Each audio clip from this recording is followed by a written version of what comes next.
wabonye gateka mu mahanga, wabonye gateka mu mahanga hano yicariye.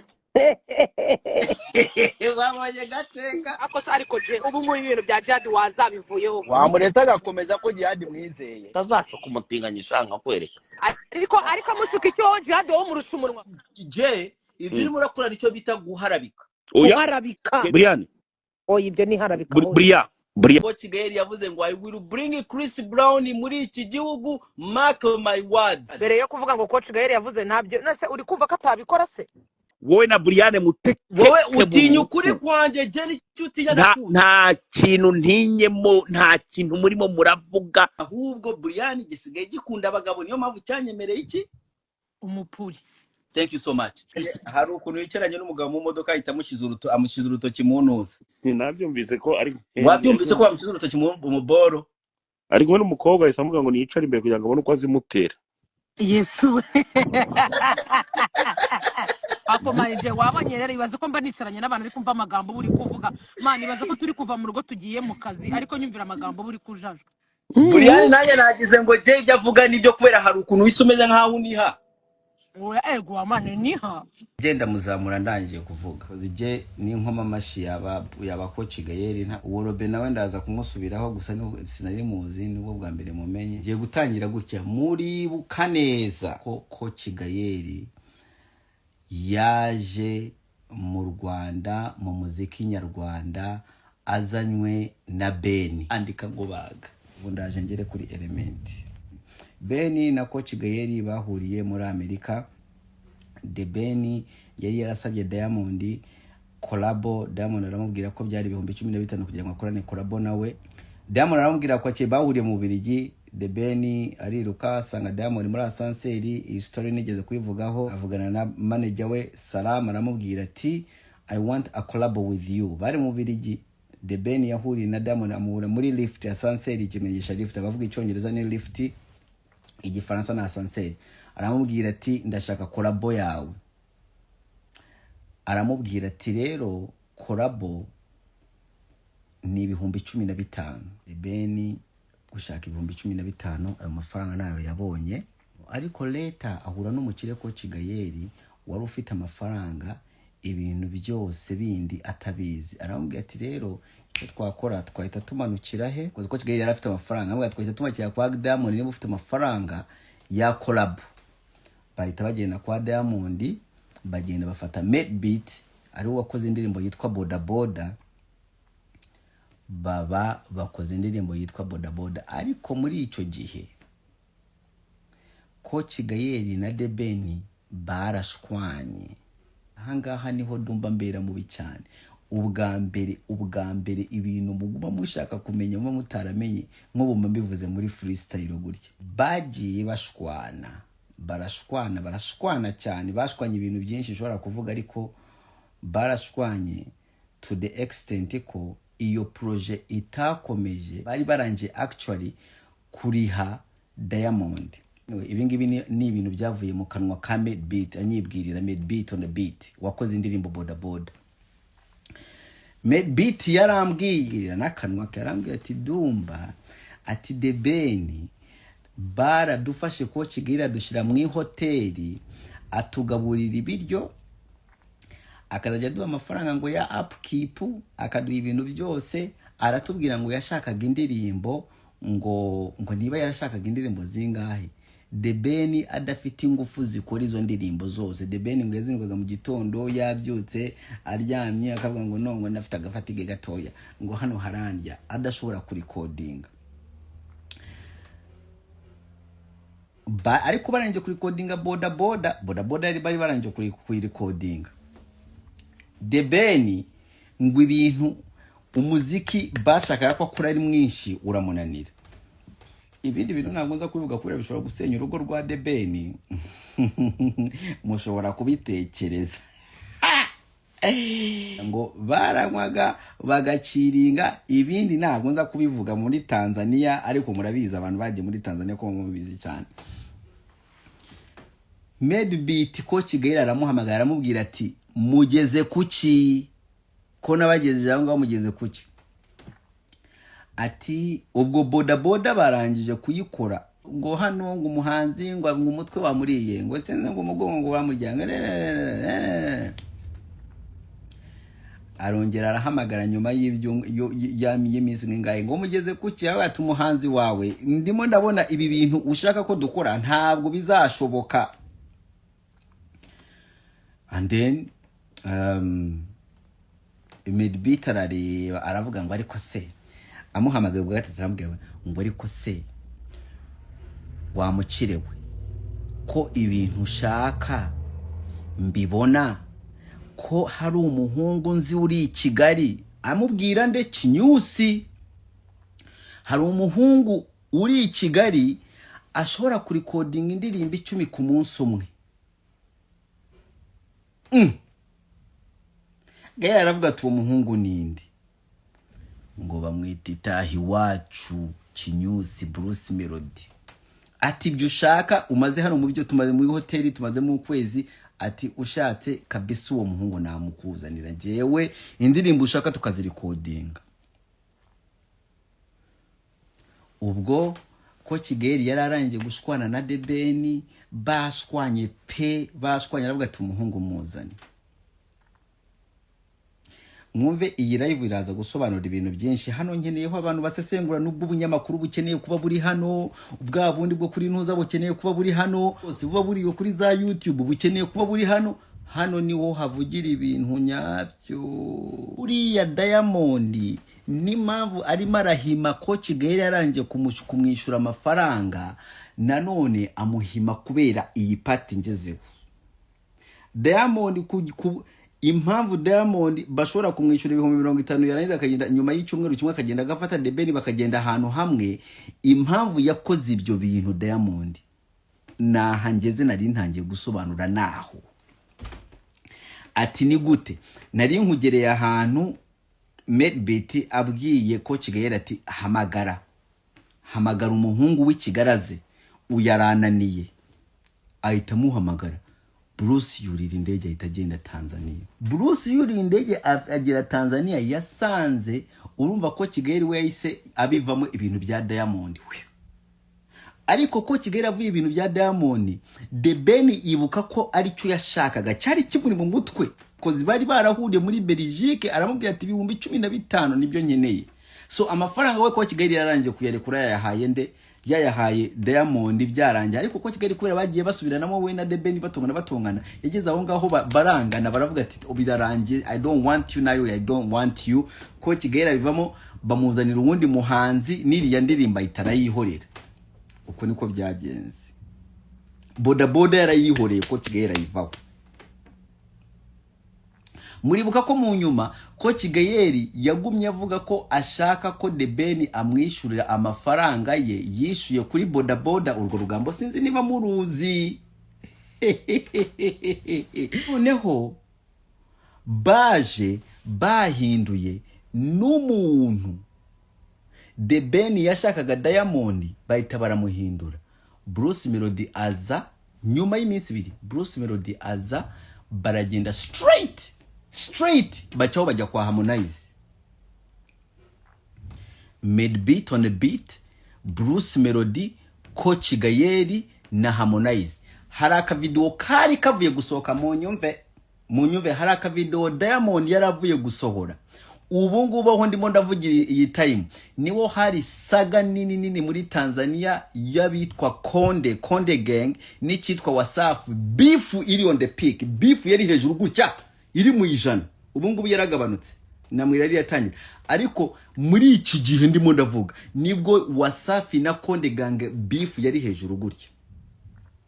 Diamond yafashe aka video, wumva aka video. Diamond yafashe video arayipostinga irimo Medbeat ko Kigali Debeni na Diamond. Nyuma y'iminsi 2 hasohoka iyindi video irimo Medbeat ko Kigali Bruce Melody na Harmonize. Umunyabwenge atangiye kumva urumva ibyo bintu Diamond byari kumufata to the extent ko aya na makuru ariko sha nkundi yo nimo ndavuga makuru nyayo atayazi. To the extent kuko indirimbo boda Debeni nuza yatangiye kumukatira, Diamond yatangiye gukatira The Ben atavugana nawe. Ariko Diamond nuza The Ben akaba yarigeze guhura na DJ wa Diamond uwitwa RJDJ, bahuriye muri Amerika. Ari ukuntu yumva mu Kinyarwanda. So bigeze kuba inshuti, bahuriye ahantu muri award, RJDJ bagiye kumuha award. Uwo akaba ari ameze gutya na The Ben, bari bameze uko baraganira cyane. RJDJ ni inshuti ya The Ben cyane. So Diamond arakariye The Ben, we yumvaga ko abanyarwanda baraje kunteza Harmonize, kubera we Diamond yibuka ko uwamusabye kurabo yari The Ben. Ati abanyarwanda baraje kunteza Harmonize, ati nanje gupostinga kaboro ndimo ndatwika. After two days bapostinza kandi bari kumwe na Harmonize, abanyarwanda banzaniye agasuzuguro hano muri TZ. Noneho we yagomba kurakarira, ni nawe yarazi yari The Ben, niyongeye kuvugana na The Ben, kandi barangije ku recording indirimbo bataranayishutinga. The Ben ahita hamagara RJ the DJ, aramubwira ati man, umuniga wo mukire wanje yankatiye,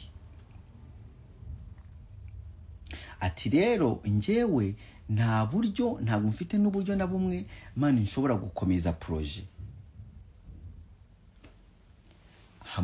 Diamond uwo RJ the DJ ariwe DJ wa Diamond ahita, kubera we Diamond yari yishizemo The Ben, ahita asubirayo agenda abwira Diamond, amubwira game zose ukuntu zirimo zirakinwa muri timu z'abanyarwanda.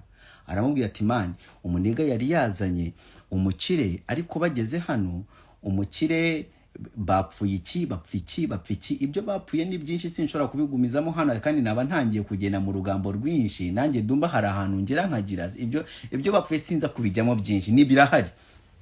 Ariko ndaza kuvuga ko we Coach Gayeri ashobora kuvuga ko bapfuye ubunebwe bwa The Ben. So Diamond agirira impuhwe The Ben. Ndashaka ko ahangaha muhumve. Mba nkuzanira inkuru ku meza my friend. Diamond ahitagirira impuhwe The Ben. Nahangaha umubano wa The Ben wo kuba Diamond yaje gukunda The Ben cyane byaturutse. Diamond agiriye impuhwe The Ben kubera The Ben bari bamusize ahanginga. Like wazanye n'umukire, umukire arakuretse, yego nawe wabishizemo ubunebwe, yego niki. Diamond ahita amubwira ati none we uko bigiye kugenda, abwira The Ben, aramuhamagara amubwira ati okay, amubwira ati I'm okay niki, bari barangije kugenda na RJDJ. Aramubwira ati shaka ukuntu ukora video.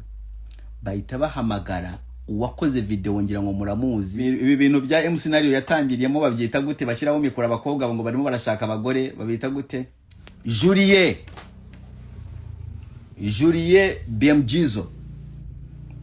Julie BMGizo. The Ben ahita hamagara Julie BMGizo, aramubwira ati Julie, ndashaka umuntu ukora video, ariko ibi nibyo bibazo mfite. Umuhungu Julie araza aravuga ati The Ben, nanjye ndaza kuba ndagukorera, ndagushira hitafari. Diamond aremera. Julie ashutinga boda. Julie yashutinze boda bra. Ndirimbo irasohoka, ariko igiye gusohoka The Ben nanone abona ko ataza kuba afite amafaranga. Ubu ndimo ndabasobanurira ibibazo byose byahise. Abona ko ikintu bari baje ko ataza kubona amafaranga ya promotion n'ibiki byose n'ukuntu yarageze. And then Diamond baricara hasi. Diamond ahita amubwira ati rero icyo ugiye gukora iyi ndirimbo kugira ngo ikore yindekere, njyewe reka mbikore. Ben yari stressed, yari depressed, ibintu byose byari byansi. Diamond afata indirimbo ayishira kuri platforms, arangije ahita atangira promotion. Diamond ya promotinze boda, abantu bibuka muri icyo gihe ahantu hose boda was promoted. ariko nta kindi kintu Diamond yabikoreye, ni ukubera yaragiriye Muhe The Ben. Urumva ya promotinze Boda Boda iba hiti, Diamond ahita atangira kuba inshuti ya The Ben cyane kugeza no kuri iyi saha. Mushobora kuba mwicaye na The Ben mukajya kubona Diamond aramuhamagaye, muposing aho ngaho ngeze, mupozingeho, shira gata aho ngaho ngeze, ngiye mbaza kugutera story kugira ngo ume none ugire no mu bwongo nawe utekereza uvuga ati cyakari cyo ndo cyo kijama, iki kijama ibyo kivuga ni bizima kweli. Aho shira gata aho ngaho turahagaruka. Indirimbo iragenda imyaka irahinduka, Gael agarukana na Bruce Melody. Nyuma yo gusiga indirimbo mwayirikodinze, video ukayirengagiza, ukanteza Harmonize. Nyuma y'iminsi 2 naje gushira hasa ka video ukongera ukanteza Harmonize. Nari ndakariye The Ben, nza kubimenya ko The Ben atarabifite mu ruhare. Nyuma y'imyaka 5 ingahe, nyuma y'imyaka ntabwo ari nyinshi, niba ari imyaka ingahe, niba ari njyamo n'imyaka 4, nyuma y'imyaka ingahe utangiye kura warangiza ugahita showing up na Bruce Melody ngo urashaka collab. Uwa mwita the Domba number 1 in the game, my friend. Byose manza kubikubwira, you show up with Bruce Melody, you want a collab. Nabagukoza akantu kambere, ahita kwereka ko nyuma yo gushutinga video, nyuma y'iminsi 3 araba ari kumwe na The Ben barimo barakiringa mu ndege. Banyarwandakazi, muri abantu 380 hano, ndabinginze mwibuka amagambo Domba avuze. Nushaka ukatema akakaboro ukabike kugeza ubwo indirimbo izasohoka. Nushaka ukabike kugeza ubwo indirimbo izasohoka. Nukuri kw'Imana bijyanye n'amagambo mvuze na story ukuntu nyikurikiranye, iyi ndirimbo Diamond ntabwo azayitaho.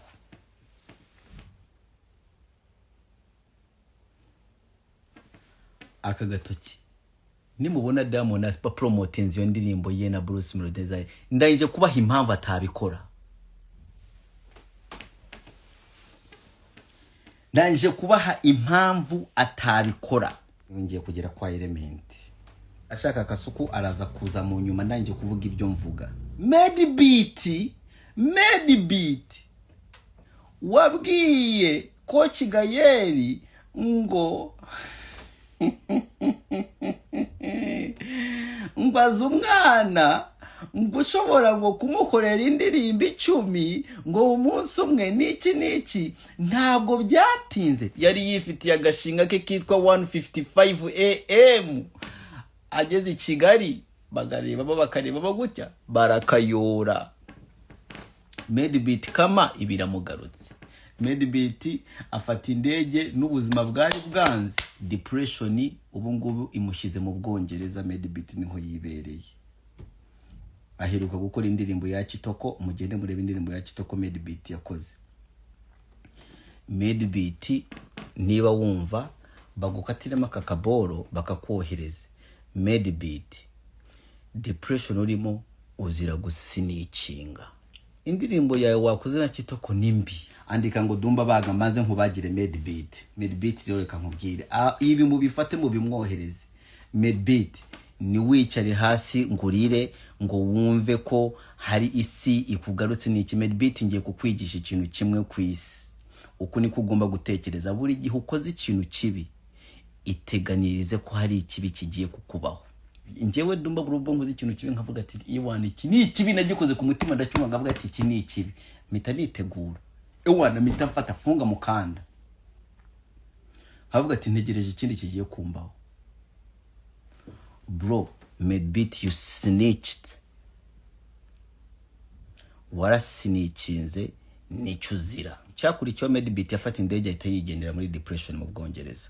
Ariko ikindi cyakurikiyeho ni iki, ni ugutangira ikitwa 155, ariyo yari boro ya Made beat yari yariteguriye, yarapanze umushinga we, bahita bawutangira. 155 yagomba kubamo abahanzi n'abaproducer. Ngiye kugira kuri Element, nukuvuga ko inkuru nyivuye imuzi,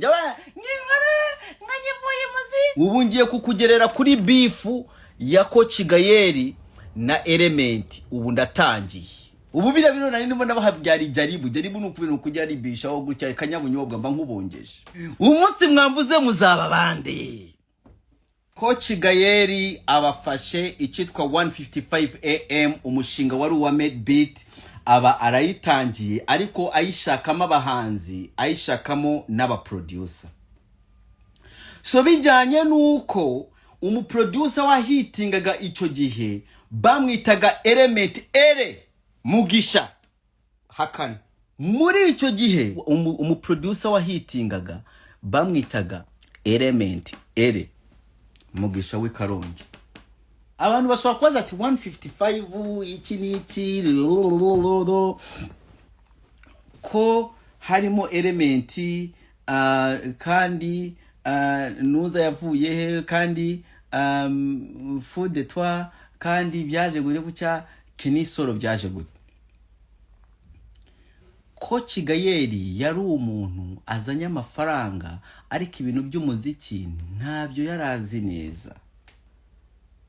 Ndashaka ko iki kiganiro muze kugifata mu uploading umva nyita Cedric gusa icyo uza gukora make sure ko ahantu nashizemo ibitutsi utabishira mu bintu byangombwa kubera hari habari y'abantu bakuru ubu ngubu nta kibazo nabubwira ibintu ubu ngubu n'ubwana butoya bwayumva ariko iriya kuri YouTube sima shaka ko abantu bumva ko njya nagira abantu usanga umuntu umufana wanje wo kwisimbi yumvishe nimo navuga zagre urumva nta nababo like I don't really want people abantu bambonye kwisimbi abantu bambonye hariya kumwe nunza so kuri YouTube siyo mvugo yanje so make sure ibyo biboro bikata mutarayi postinga.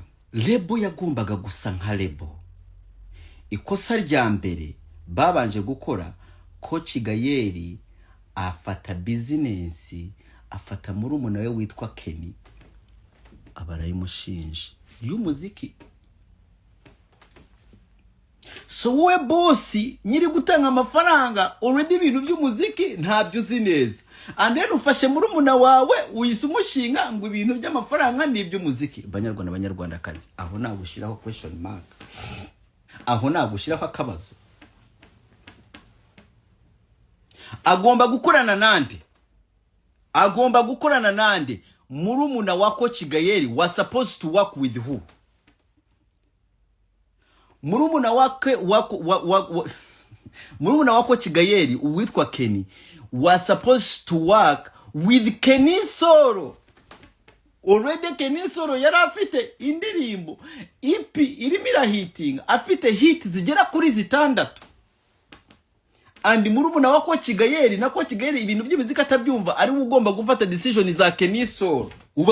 Abazi mu bwenge baramfasha, abazi mu bwenge muramfata mukurikirane neza ko hari n'ibigoryi n'ibi bifite fanatisme hari bikinyi nkoro but I want you to go slow and slow. Murumuna wa Coach Gayeri witwa Kenny namubonye baramuhaye ikiganiro ku gihe niwe ushinzwe 155 niwe manager wa 155 yagombaga kujera Kenisoro. Deja Kenisoro basanze afite hit 6 akaba ari we muntu wagombaga kujira Element deja basanze arangije gukora hit 30 zirenga. And what do you expect? Niki mu expecting? Nukuri kwimana nukwineneka kw'abahanzi. Element nzi igoye nza kinenekoke nzi umutwe we munini. Kenisoro nzi umutwe we munini. Wallahi ntago mushobora kumvikana. So bafite agakino bakina muri 155 ukiringana Coach Gayeri tonight ugakiringana Bruce Melody tonight byagera mu bintu by'amafaranga bakakohereza kwa Kenny uri Kenisoro. Nawe yangayizi ngo genda uvugane na Kenny. Talking about money ngomba kugenda kwa Kenny.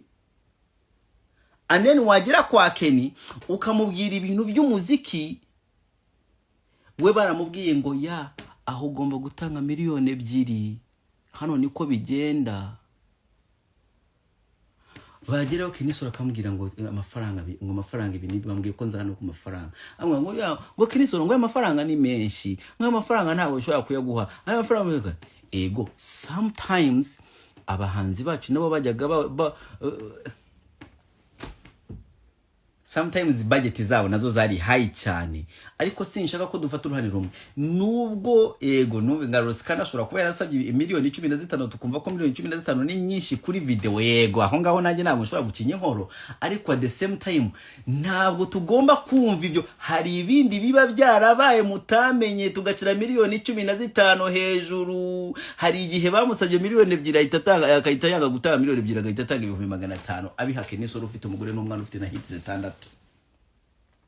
Aho nahise menya ko akazu wallahi kagiye gusenyuka. Coach Gael akaba ari umuntu yumvikana nijoro yanyweye inzoga, yarangiza mu gitondo ari sopa akaba atacyumvikana neza. Ubu niwe Coach Gael nyawe.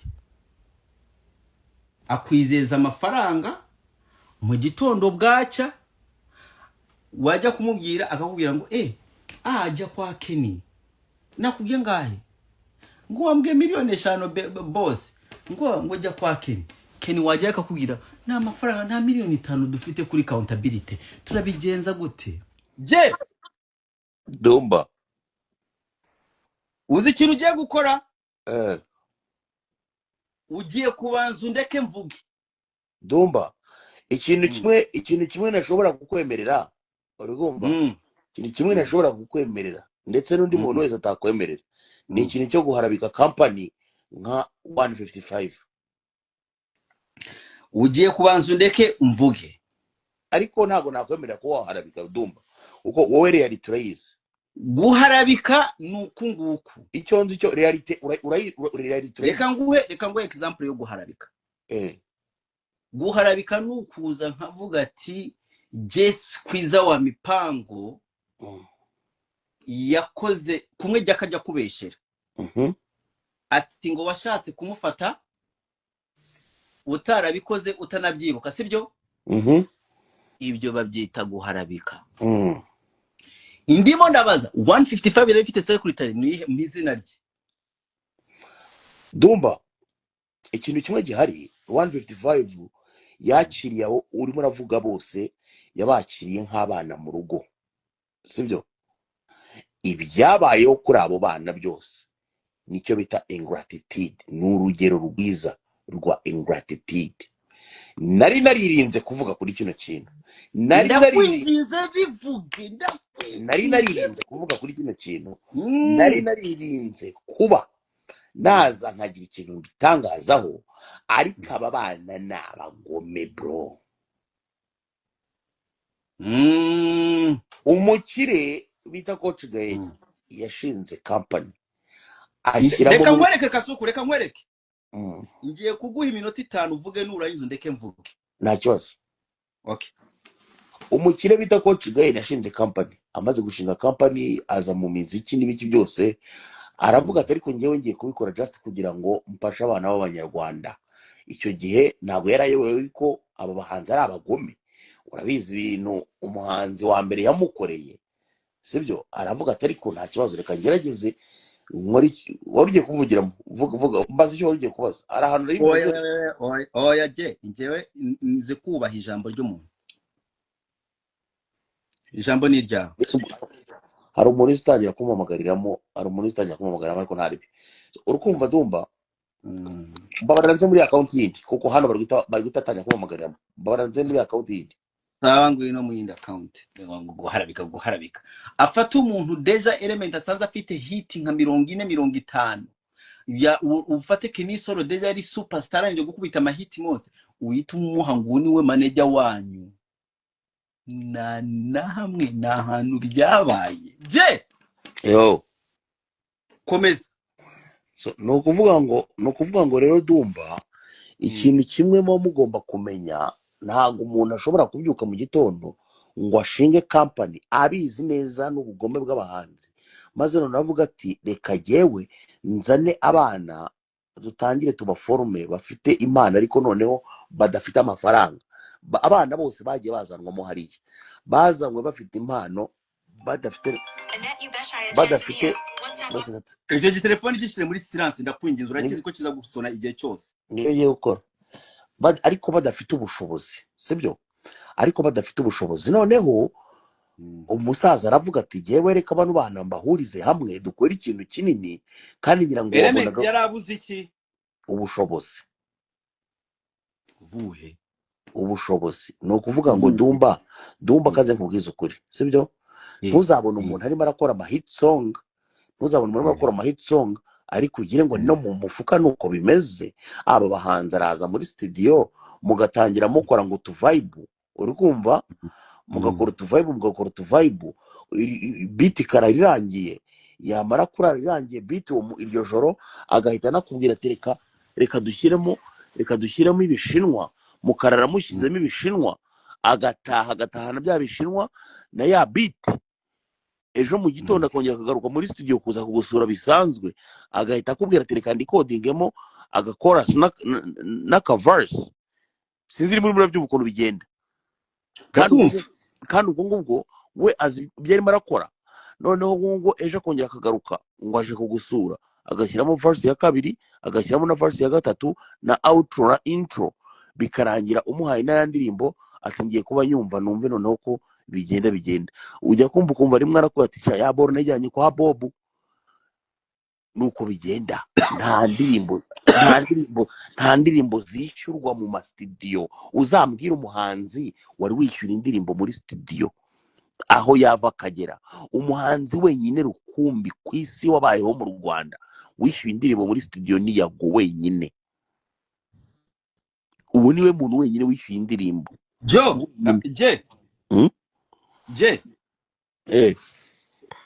Ndashaka kugushimira kubera ayo magambo uvuze. Nsubiriramo. Ndi kukubwira umuhanzi wenyine rukumbi ku isi ya rurema w'umunyarwanda wishyuye indirimbo muri studio ni Yago wenyine. Niwe muhanzi ushobora nibura no kujya muri studio akagira n'umutima wo kuvuga ati reka wenda ndimo ndasangira wenda ndimo ndakorana indirimbo na hiri reka mugurire iryo cupa, nimba wenda afata no ku kandi kantu gatumuka akavuga ati nta kibazo kangusigira ibiceri bikeya byo kubona unagira akantu utumura cyangwa se uhamagara umudogitera kuvura. Icyo kintu tukemeranya usibyo? Yego. Okay, komeza. Ariko noneho aba bahanzi bandi nta kintu batanga bro. Ni ukuvuga ngo n'urugero numvise wenda utanga urugero ku muhanzi bita Kenny Solo. Ni umuhanzi nkunda kandi nawe arabizi, I love him, I respect him. Ni n'umuhanzi n'umwe mu bahanzi nkunda rwose n'uburyo baririmbamo. Ariko uzabaze Kenny Solo uti Kenny ni ryari wishyuye indirimbo muri studio? Nawe arabivuga ko arayibwayishyuye. Urakoze cyane. None se urambwira ngo Element ubushobozi yari kubukura niba batamwishyura muri studio indirimbo. Mbwira ikindi kintu yari kubakora rero. Kereka niba koko bimwe muvuga byaba ari byo. Niba afite ubwo bushobozi koko, kereka wenda niba bimwe muvuga byaba ari byo. Simwambwiye ko ngo ari gahunda Element. Ko numva muvuga se niba umuntu akora rero niyishyurwe muri studio. Oya, umuntu twavuze ko ari umutinganyi twabiganiyeho hano ni wowe wari wavuze ko Kevin Kade ari umutinganyi, ntabwo kandi sinemeranyije nabyo. Niwe wenyine muntu tuvuga muri no minsi ko ashobora kuba wanyeretse na proof yo kuri ntuza. Ariko Element oya Dumba umva nawe bintu nawe uri umugome. Narakubwiye ngo Kevin Kade yaranyishyuye, amaze kunyishyura ananyereka proof z'uko yarangira sibyo. Oya, ananyereka proof z'uko ibyo bintu by'ubutinganya atari umutinganyi. Ananyereka proof z'uko atari umutinganyi, ndetse rwose nanjye ndabyemere yuko atari umutinganyi kuko yanyeretse proof zose bigaragaza. Uwo muntu wari kuri liste yacu muri no minsi mu bahanzi yari Kevin Kade mu bintu by'ubutinganyi, nabyo twabimukuyeho, nabyo ntabwo akiriwe. Dumba ndimo ndakubwira yanyeretse proof yangaragarije ko ntagaro atari umutinganyi rwose wo kabyarawe, ndetse yarananyishyuye full amount. Amafaranga wari umurimo, erega wari wamuharabitse nawe. Kurya amafaranga yawe nawe ntabwo byoroshye.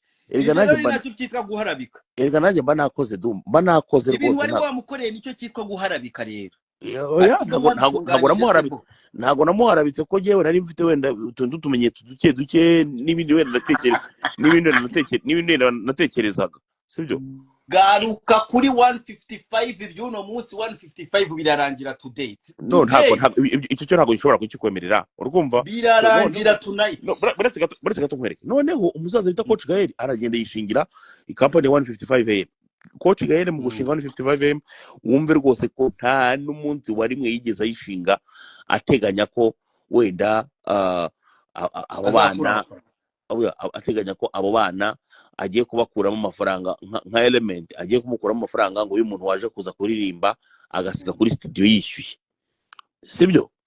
ahubwo yaravuze ati reka njyewe nzana abana benshi muri company, noneho ajya akorera bagenzi be, siko bimeze.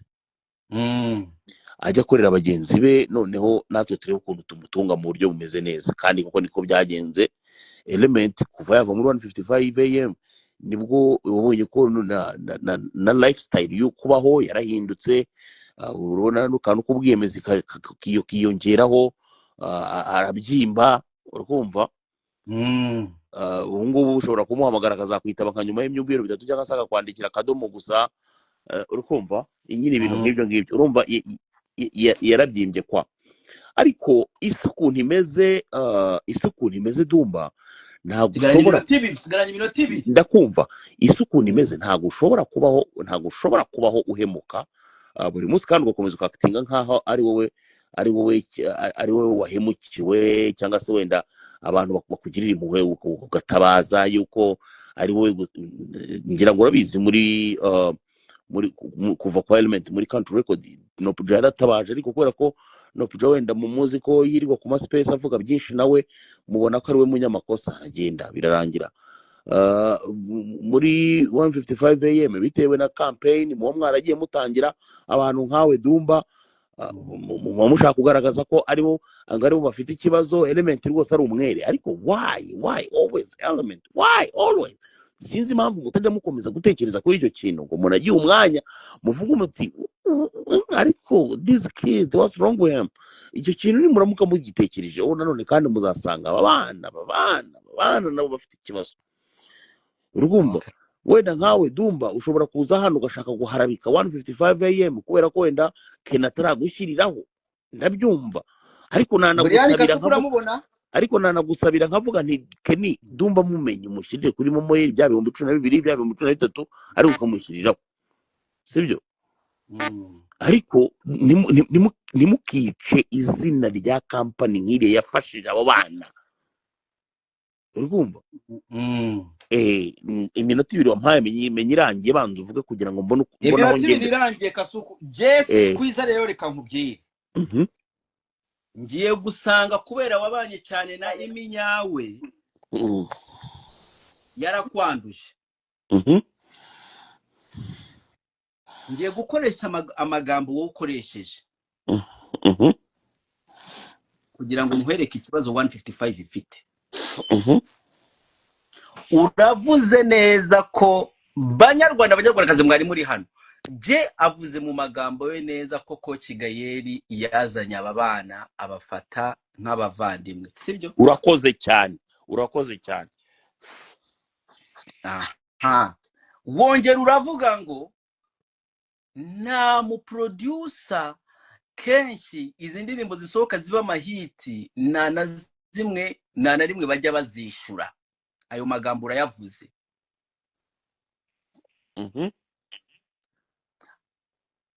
amagambo uvuze murimo nagusubirishijemo cyane.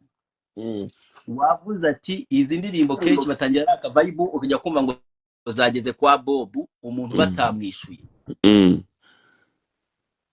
banyarwandakazi ndashaka kubabwira ko je ibyo yavuze ni ukuri. none se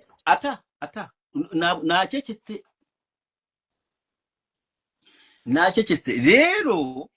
muri contract yo 155 harimo amafaranga Element yagombaga kwishyura buri gihe burubwo akoze indirimbo.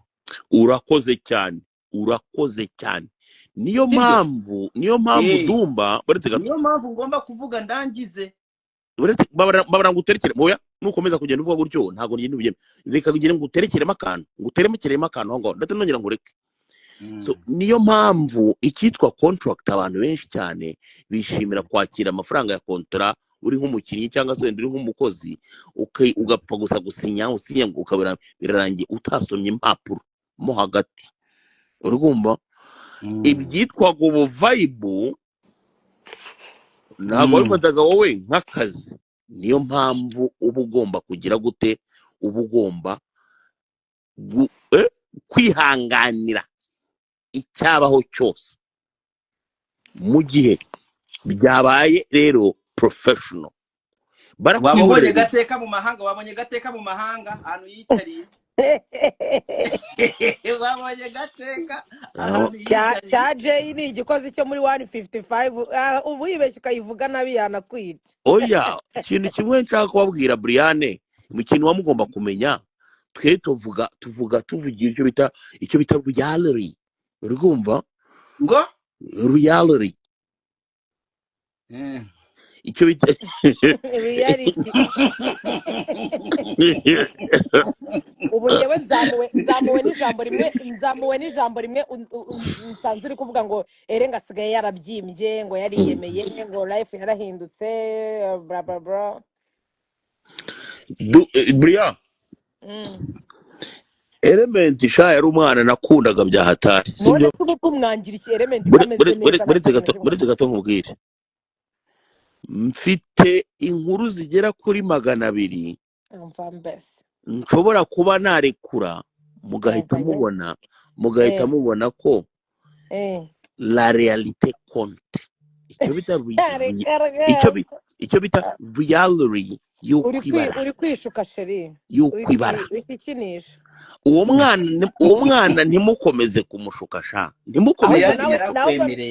ahubwo nawe wikomeza kwishuka. Reka nkubwire shu, umva nkubwire, nkuko yavuye muri country record bikaba induru n'ibindi bya binduru. ahubwo ngiye ikintu narinje kubibariza ko mwari muvuze ngo hari amafaranga ngo yagombaga kuzajya yishyura ngo buri uko akoze indirimbo, kuki nyine nta ntuza bari bafite? Wenda se tuvuge, ndi kwibaza nka company bingana gutyo bifite accountant, ifite abantu nyine bagomba kumenya ngo niyo mpamvu nyine reka maze nahize nkubaze kirimo kiradukira mereka kubera tujye tugifata imitego. ntabwo byakunda nyine ngewe reka nibarize ngewe, wenda hari igihe wasanga wenda ari n'ibya planka ntabwo mbizi, ariko ngewe bibaye ari reka ndikubaza ceceka nyine mbaze, ndi kwibaza nka company ingana gutyo nyine nini iremereye, ibigomba kuba ufite umuntu umenya ngo hinjiye ibi, hasohotse ibi, indirimbo umuhanzi yaje gukora indirimbo turakuraho 60 cyangwa 40 whatever, n'undi nawe tumwishyura aya ngaya. kuki ibyo bintu bitabaga buri uko bakoze indirimbo, hanyuma rero bikaba ari uko ibintu nyine birangiye no bakayishyuriza? kubera ko contabilité ihari. Usubize Brian, usubize Brian,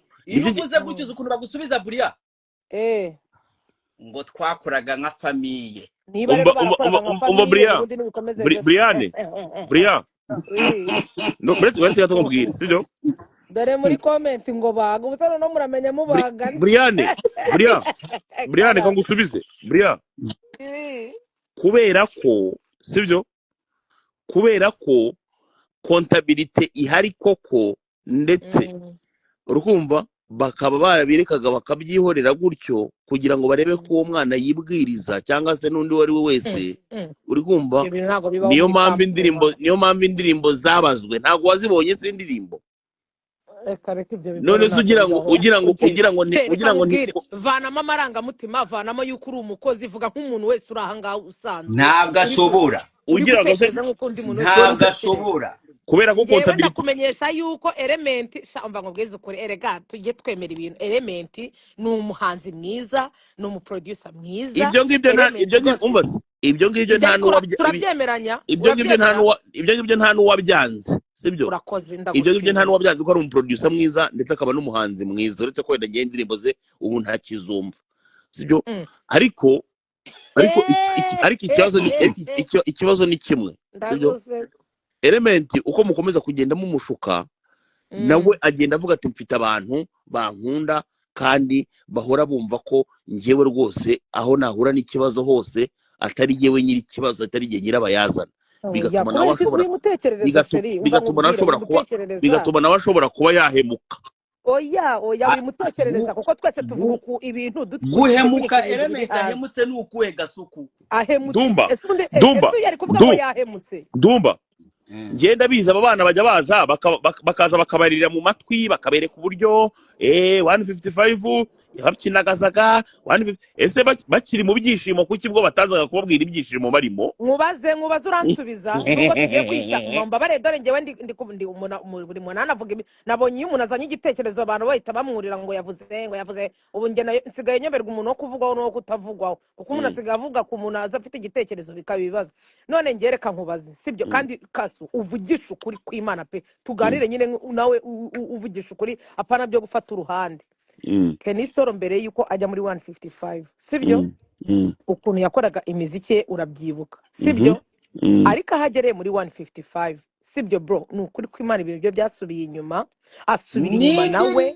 indirimbo zakorewe muri Country Record zari nyinshi mu gihe umwanya mutoya kurusha izakorewe muri 155 umva se buretse gatoya Bria turi kuganira n'umukozi wa 155 J ako mukamakinge n'indirimbo zakorewe muri Country Record mu mwanya mutoya zari nyinshi kurusha izo zakorewe muri 155 Bria ndababaye cyane niba uvuze ngo Kenisoro ngo yasubiye inyuma yarakuwe mu muferege no kurara muri saro akajya gutura ku muyange mu nzu nziza y'akaga gatunga n'imbwa zigera mu uvuga ngo Kenisoro bamukuye mu mwobo utazige Kenisoro uko wabyibagiwe fata indirimbo za Kenisoro yakoraga mbere ureba ageze muri 155 ntiyongeye gukora indirimbo yakoraga karimbo kamwe mwagisubije inyuma wari uzi ko Kenisoro yakuwe mu mwobo no kurara muri saro aba ba Brian ibyo urimo urakora nicyo bita guharabika Kenisoro Brian ibyo ni harabika Brian wowe turaziranye sibyo kandi ibi bintu turimo turavuga buretse gato ibintu igiye kukubwira urabizi neza ariko nturenge kure y'ukuri Kenisoro atarajya muri 155 AM ntiyararaga muri saro imbere y'Imana yo mwijoro kandi nkubwira ko yararaga ku ruyenzi hafi y'uwanje noneho ubu ngubu yaramaze gutura ku muyange mu bakire reka yaramaze gutura ku muyange mu bakire ikibazo rero we nawe ngaho komeza uvuge nurekera nanjye ndakubwira ariko ibyo byibagirwe ntabwo byo twabyumvikana ngo Kenisoro bamukuye mu muferege barimo dore ngaba abantu barimo barabivuga Kenisoro yagiraga inkweto imwe izindi yose yambaraga zari za mukuru we bita Jarine kukicyana n'ikizima wa mana ariko cyaje babajya ngaye wa mana yes hari n'igihe Kenisoro yajyaga yambara inkweto Air Force z'uzongera kumbwira ngo zaneje yarazifite akabari ahindura live yose buretse gato hari igihe Kenisoro yajyaga atira Brian inkweto ibi Brian numva nkubwiza ukuri Dumba niba ugira ngo ndakubeshya uzabaza umuntu bitaro k'ikimomo azakubwira ngo Brian yambaranaga na Kenisoro inkweto cyangwa ariko byari bigeze aho Kenisoro atangira kujya ajya za Canada urumva afite na team afite n'ibiki none se Kenisoro akiri wenyine yigeze asohoka igihugu ngo agiye kujya kuririmba hanze yigeze ajya kuririmba ni Burundi ariho haciriritse uretse gatoya nkubaze uri kwibaza ngo hariya muri Canada Kenisoro agenda ngo nukubera yuko ngo biri mu maboko ya 155 ni ukuvuga ngo ikintu cya mbere bagufasha urakizi se Brian barakubwira ngo iyo bagiye kuguhereza visa uzi ko bagusaba za bank statement n'ibiki byose ubizi ndabizi ko babigusaba urakoze cyane noneho iyo bibaye akarusho bakaguhereza na recommendation ya team nk'iriya nini bibiki bibara akarusho urakoze cyane ceceka rero muri visa ya Brian ndavuze ngo we Dumba wowe na Brian muteke wowe utinya ukuri kwanjye je n'icutinya nta kintu ntinyemo nta kintu murimo muravuga igihe cyose muri visa ya Kenisoro buretse gato umva nkubaze ngano none se ushaka kuvuga wenyine burese ntatange ntavuge uko noneho Brian kiba kizuva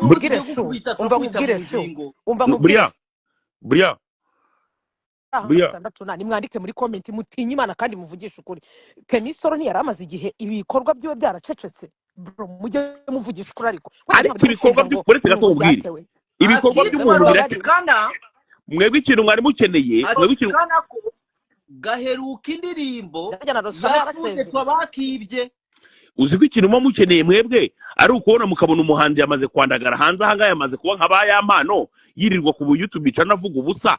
Kenny Solo yarabayeho gikire ese papa.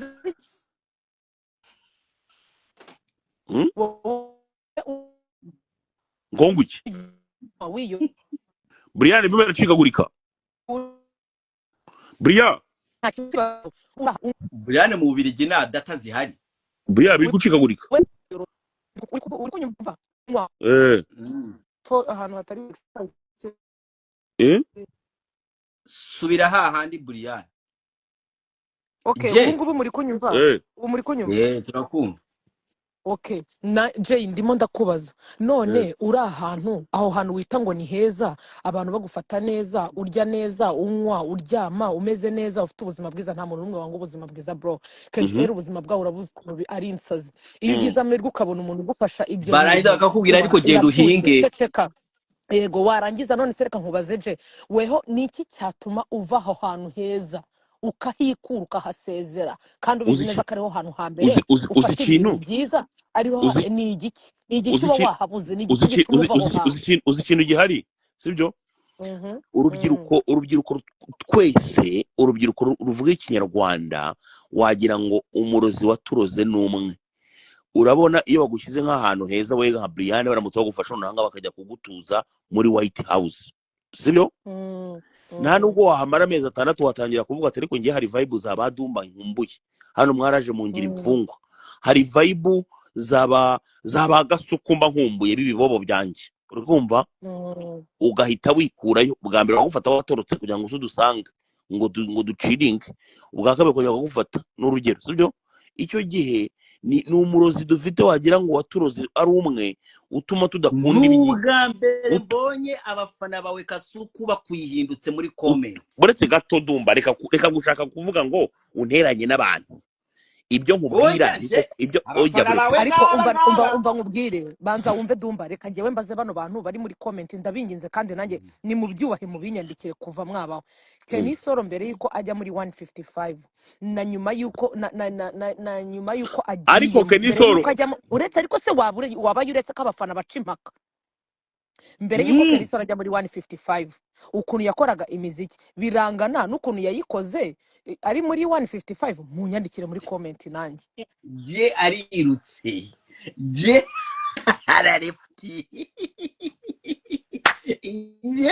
je iyi ntambara ntayashoboye je vuga tukugarure je skwiza urajyahe garuka umva comment zanjye zahagaze umva Dumba hari umuntu warumumugariye bo mwana umuntu warumumugara niyo mpamvu umva se ntuza zanjye zahagaze comment ntago ndi kuzibona reka mveho nongere nsubireho vaho ugaruke urumva Dumba ikintu murimo murakorera uyu mwana ngo ni Kenny Solo mubaza abantu ngo niba ngo atarazimye niko kumuzimya mushaka kumukorera mureke gukomeza kubibwira abantu iyo ni propaganda mbi murimo muramukorera.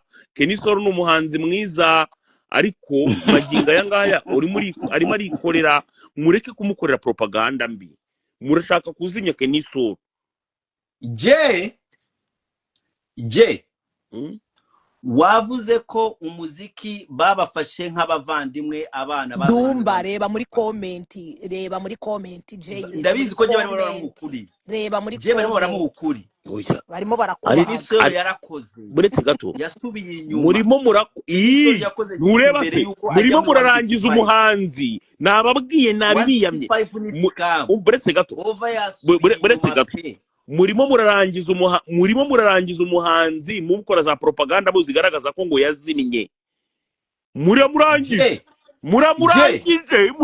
narangire nagere n'ubundi azarangira kangahe yes nibyo nyine mwaramurangije natwe reka turarya kuri iyo mwarangije natwe nta kibazo urumva so reka rero ngutere story reka nyine nkubwire sureba ngiye reka nkubwize ukuri nta n'amezi menshi mbahaye uraje urebe Kenny Solo katagiye kongera gukora umuziki noneho bien ajya indirimbo igiye gusohoka ejo ya Kenny Solo na Bitre ese ubundi wumvise reka bari nkubaze baranze Jay, ko isohoka ese mu uretse ese Jay reka nkubaze ubundi Mm, wenda mwe mubamusobanukiye n'ibintu ngo by'amarebo n'ibiki. mhm. Ubundi njye nagira ngo iyo umuhanzi abonye rebo akoreramo uri kumva ahubwo nibwo aba agomba gusohora imiziki myinshi kuko nibo baba bagomba kumufasha bakamukorera n'amavideo ibintu birenze nyine tukamenya ngo umuhanzi nuwo muri 155 asohoyemo indirimbo nyinshi kandi sha 155 niyo rebo yari ifite abahanzi beza kandi bakomeye.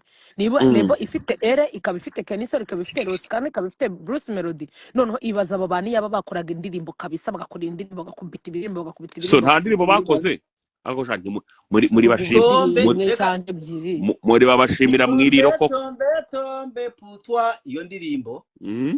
ni ere yishuriye. Hakabaho ya ndirimbo yindi ere yasohoye ya mbere bayita gute, iyo yasohoye mbere yayikoze ere akiri muri country record.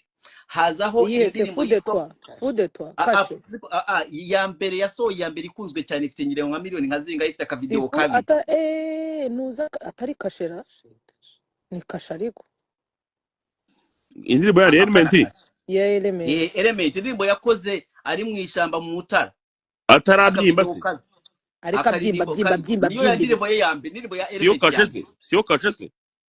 Kashe, I guess ni kashe, yes ni kashe. Mm. Iyo kashe Element yayikoze atarajya muri Atarabyimba 155. nyine, atari ibyimbye.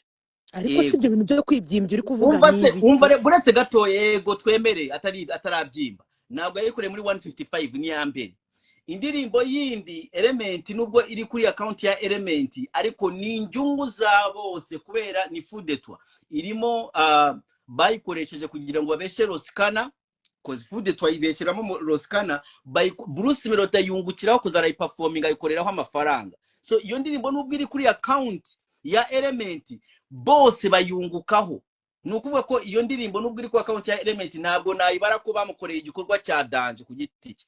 Mirere niyo ndirimbo Element twavuga ko 155 yamukoreye ari igikorwa cye wenyine, umuntu umwe.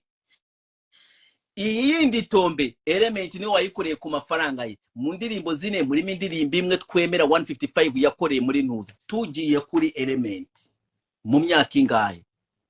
Ubwo uzi ikintu uraza kumbwira ngo twasayiniza amasezerano ngo na Element y'ubu producer pan ubuhanzi. Nicyo uza kumbwira. Nurangiza umbwire ngo ariko rero ngo twabikoraga kivandimwe, naje kugukubita ingingo ya accountability. My friend, ashaka kukubwira Element we Roskana ntabwo tuza kumuvugaho kubera Roskana nta kintu na kimwe bamukoreye. Bro ngewe reka nkubwize ukuri Element ubundi reka nkubwire Dumba uzi ikintu twebwe tuzira Dumba nawe Jay, reka nkubwire ikintu kimwe tuzira mani. Ngiye nabonye ukuntu nka Tanzania bashyigikirana, ugasanga nyine niba bafite umuhanzi ukomeye uri kumva cyangwa se igize undi muntu nyine akaza akakubita indirimbo ya danje wana bamushyigikira, ugasanga nyine bamuriho. Bro hano mu Rwanda none abakubwiye ngo twereke umuhanzi ufatiye nyine umuziki nyarwanda, nyine uyu muntu ushobora gupresenta nyine ukavuga ati uyu muntu niwe muhanzi kabisa cyangwa se ukora iki, sibyo? Si Element Bria buretse gatoya ibyo rero nibyo birimo birababaza abandi bahanzi. byibabaza umva nkubwire Dumba, nuza Bruce Melody banza wumve we mukozi wa 155 we Jay arimo aradushyiramo ibiradiyo kugira ngo natwumve nitukumve. oya reka aratwumva nabangura amatwi. Uratwumva urabesha agiye hamwe. Noneho umva ikintu ngene nigiye kubabwira mani. Niba mu Rwanda dufite Ere akaba ari umuhanzi, bro nta ndirimbo nimwe Ere akoreye undi muntu ngo ntibe hit. Hari nimwe? Ni ukuvuga ngo dufite umuhanzi uri unanarimo na producer kandi w'umuhanga. Jay kano kanya twese twakabaye tumuri inyuma tumushyigikira n'ibikorwa byiwe, tumushyigikira ku buryo nyine nawe azamuka akagera ku yindi level. U Rwanda narwo rukaba rufite umuhanzi ushobora no kujya gutegura igitaramo mu Bwongereza akagitegura ari umwe, sibyo? Kandi abantu bakitabira, abantu bakarya show, sibyo? Ariko none se uyu munota nimba umuntu agize gutya ngavuye aha ngaha bigahita biba intambara, utangiye kuvuga ngo ntago cyumva indirimbo ziwe. Why? Kuki utacyumva indirimbo ziwe? Kubera iki utari kuzumva?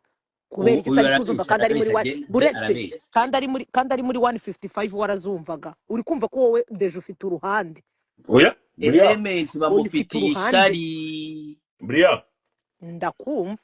ibyo nibyo element arimo aragenda aganira iyo avugana n'aba ibi badumba ni ibigaragarira amaso y'abantu bose none ariko urumva se ikibazo ni kimwe Jay hano ko ufite igikundi cyawe cy'abantu bo muri comment bahora bakubwire bagushyigikira dore bwa bukoro bwawe ubwira ngo bubage bubwire bwongere bubage si ngubu bubwire Umva. bubage barimo bubwire ati barabaga nabwo bwahindutse bwa buboro mubagana buriya mo barakubwira sibyo ngurimo amashuka element ere ni munini bro ere ni munini kandi ere arimo ibintu bibiri bro element ntago ari umuhanzi ujya gushaka producer ngo amukorere indirimbo oya waricara akabyikorera ndakubwiza ukuri aho element yaba ari hose yakora kandi yakomeza agakora kandi umva rero gereka nkubwire njyewe one piece of nibi ngiye kukubwira kurwanya element ni ukuri kw'Imana birazimya Bruce ni ukuri dore wallahi billahi tallahi kurwanya element oya nibashake na Bruce Melody ni umuhanzi mwiza pe turabikunda ariko reka nkubwire Jay njye wumva ukuntu ikibazo hantu utari kumvikana nawe uretse gatoya ndumva uretse uyu Jay yaravuze ngo element akiri muri 155 ngo yumvaga indirimbo ze none haviriyeyo ngo ntagacyumva indirimbo ze ese indirimbo zarahindutse zabaye mbi byagenze gute kubera yuko ufite uruhande rwa 155 niyo mpamvu utacyumva indirimbo ze uko yayivuyemo we Jay ibyo ntago ari arabesha Brian ndimo ndakumva man wari uzi ko uwo element ari 155 AM itumye abona visa imujyana muri Amerika hari iribise hari ikibazo ndi kubikubwira nyine wumva noneho uwo mwana iteka ryose iyo aganiriza abantu ku ruhande abaganiriza uhari izo ni propaganda batangiye na badumba ngo kubera ko yabonye visa imujyana muri Amerika ngo batangire bihenure siko bimeze ngo batangire bihenure ngenda bazi mwana buriya ibi bintu ndimo ndakubwira abo bantu nkubwira ni abantu nzi neza 100%. uwo dumba afite icyo akenyereyeho ngo atangire harabite ngaho nyumvira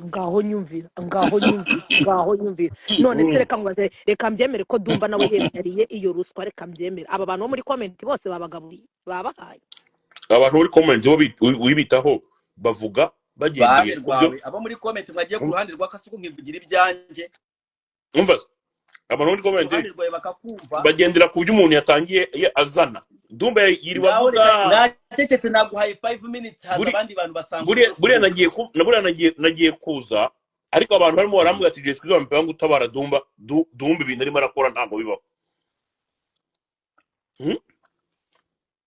je ubu noneho wajuje gutabara iyi ni message nshaka kuha Coach Gaye mubwire ko ikintu arimo arakora kurwanya ere nta hana arimo ararwanya ere hano nzi neza ko umva reka ndangize je ikibazo cy'unkiramo ibintu arimo arakora kurwanya ere ngewe dumba Coach Gaye nawe mukure muri bino bintu Coach Gaye ni umukire ni umubosi ibyo tubanze turangize ibintu arimo arakora oya Brian mwebwe mutinye ibyanyu mugende mutinye nawe je utinye ibyawe ngewe dumba izima ndikinyereraho ntabwo njya ndivaho nta kibazo mu bivuga ibyo ngibyo niba babana n'amafaranga zayo yewe ndakwiyamye ngewe nta muntu wamaye amafaranga nta none ganya kuma amafaranga ngiye nk'ubu ngubu reka ngubwize kuri kintu ibyo wivugisha hano ngo ari umukire wowe uza amafaranga mfite kuri konti we Brian oya wamaze umva ngiye ngubwira ikintu cyambabaje wewe wamukoze wa 155 AM wewe wamukoze wa 155 AM wowe Jay Squeezer ikintu cyambabaje ni ukubona nk'umuntu w'umuyobozi CEO wa company agenda agakora ikiganiro akavuga ku muhanzi bari bafite cyangwa se akavuga ibintu byaberagamo indani umuntu wese atigeze amenya akaza akajya ku binyamakuru ngo Kenimani wabonye ku gihe narabibonye man se birani umva yagiye ku gihe atangira kuvuga ukuntu ngo Roskana yishoboye bro umva iriya niyo bita reality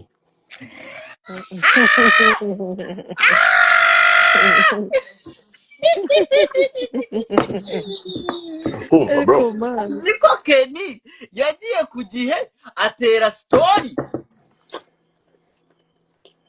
esha biriya biboro we uzi ikintu kimwe cyamaze kubaho Eh, narababwiye ndavuga nti ubu bugambo bwirirwa muvuga ku mbuga nkoranyambaga bwamaze gutinyura 155 am ntabwo bagitinya bya bindi ngo muraza ngo mubaharabike bahisemo noneho bahisemo kuba ababloga oya bahisemo kuba bakasuku umva nkubwira ikintu kimwe eh umva nkubwira ikintu kimwe udumba waretse kunsetsa ngo urumva bahisemo oya kuba bahisemo baburo kuba bakasuku ntureba nk'ubu ngubu ufite gusanga Kenny arimo hano muri comment coach rero nawe ari ahangaha rwose arimo arareba imirimo uravuga muvuga ubusa uri bande kumva bariko ngewe ndakwiyamye sindi kuvuga ubusa umuntu hano avuga ukuntu abyumva Burengeton je ndimo ndavuga ubusa I nge nta like it busa rero ndimo ndavuga nge ndi buriya kuvuga uko wabyumvise mbyumva nuko mbitekereza buriya wabyumvise mm. buriya wabyumvise ndi kubyumva rega ngewe urakoze cyane kandi ujya wibuka ko uri umudije ndakwiyamye niba ndi umudije se namaze kuba ndi umudije ushatse kuvuga iki uzanyenerera yuko bari akazi bujye yego ye bazakarorere bajye kugahereza abandi icyo gihugu cyuzuyemo abadije nka sa ndakubwiye ngo ibyo uzanyenerera umva akazi nkubwire sheri umva nkubwire bro jeyi ngewe ndihiringa ndishakishiriza uri kumva ibyo byo kujya kumbwira ngo umuntu ngo nimuvuge neza cyangwa nitware neza ngo azama akazi ikiwe ngewe ngomba kuva bro ngewe reka nkubwize ukuri imbere y'Imana yo mu ijuru ntago ari ukubeye nigeze kwicara mu mutima wanjye mani Kenny Solo ni inshuti yanjye nta nubwo nigeze mbimubwira nabitekereje ku giti cyanjye ndavuga ko semana yanjye man umuniga wanjye kweri nyine birarangiye baramuzi arazimye nyine gutya baramuzimije nivuge baramuzimije uri kumva umwana akamara igihe kingana gutya adakora mani Kenny Solo ni umuhanzi mwiza ni umuhanzi uzi kuririmba uri kumva ni ukuri ko Imana reba indirimbo zose za Kenny Solo yakoraga mbere bro ni izina ry'Imana na n'uyu munota ziracyari hit uri kumva ariko uno mwana aragiye aricaye baramwicaje aricaye nta ndirimbo ahora muri studio ngo nkubwire buretse uziko umva nkubwire Dumba urabyemera yuko aho mu Rwanda iyo umaze ukwezi amezi abiri nta muntu kumva abantu bakwibagirwa bakagendana n'abandi bari ku murongo umva mani Brian nkubwize ukuri Kenny Solo nubona ko njya mubona Kenny Solo mbere ni kagufi kangiraga hano sibyo after 155 uziko kahise kangira hano hafi y'amaguru kara noneho kahise kabana kagufi hejuru cyane kubera 155 ikibereka ko muri bigoryi ikibereka ko muri bigoryi niyo muvuga ibintu bisere muhita muzanamo blague ibyo nababwiye ngo murimo murarangiza umuhanzi muri kurangiza umuhanzi nta muntu umurangije hano twese turamukunda Kenny Solo ariko ikintu inama yonyine nakugira we Jay Squeezer ni mu mbabare twese dufashanye niba tubona yuko hari umuhanzi bro reba urwego Diamond ageze ku rwego rwo kujya gukubita igitaramo umwe one man show agakubita agafata abahanzi bagenzi biwe akagenda agakora igitaramo mu Bwongereza bro urambwiza ukuri ko hari umunyarwanda wajya hariya hakaza n'abantu 1,000 na magana ngahe none se mumbare mubwiza ukuri sibyo Brian kubera iki mubarema mu rwango ceceka mubarema mu rwango bamwe bakaza bakigira ngo twe turagakundi ngo karunaka natwe ngo turagakundi kabarunaka kubera yuko bakunda Jay Squeezer barajya ku ruhande rwa Jay Squeezer kubera ko abanga bakunda Brian barajya ku ruhande rwo kwa Brian nyamaze twakabaye dufata umuhanzi nk'uwo nguwo yaba Ele yaba Bruce oya wowe mbabara wowe wese ubuko n'ubu twe turi mu bugambo ubu uri kenyereyeho I know reka twivugira ubugambo je komeza Brian uri kumva mani aho kugira ngo dushyigikire dufate umuntu natwe tumuzamure tuvuge ati uyu nguyu ahubwo wowe urimo urazana ngo mani Jay ngemba mbibona ko ufite uruhande kandi nawe uba wabyivugiye ati ngewe era kiri muri 155 numvaga indirimbo ze aha virimo sinyumva indirimbo ze kubera icyo utari kuzumva kandi none se uburyohe zari zifite bwarashize nge ni kubwa impamvu yanjye reka nta mpamvu nimwe ufite wowe ndakuzi wa mana we nta mpamvu niyi nimwe ubundi se amvomera amazi kuma nyina nawe ariko koma nyoko wese wayamuvomera cyangwa warakuvomera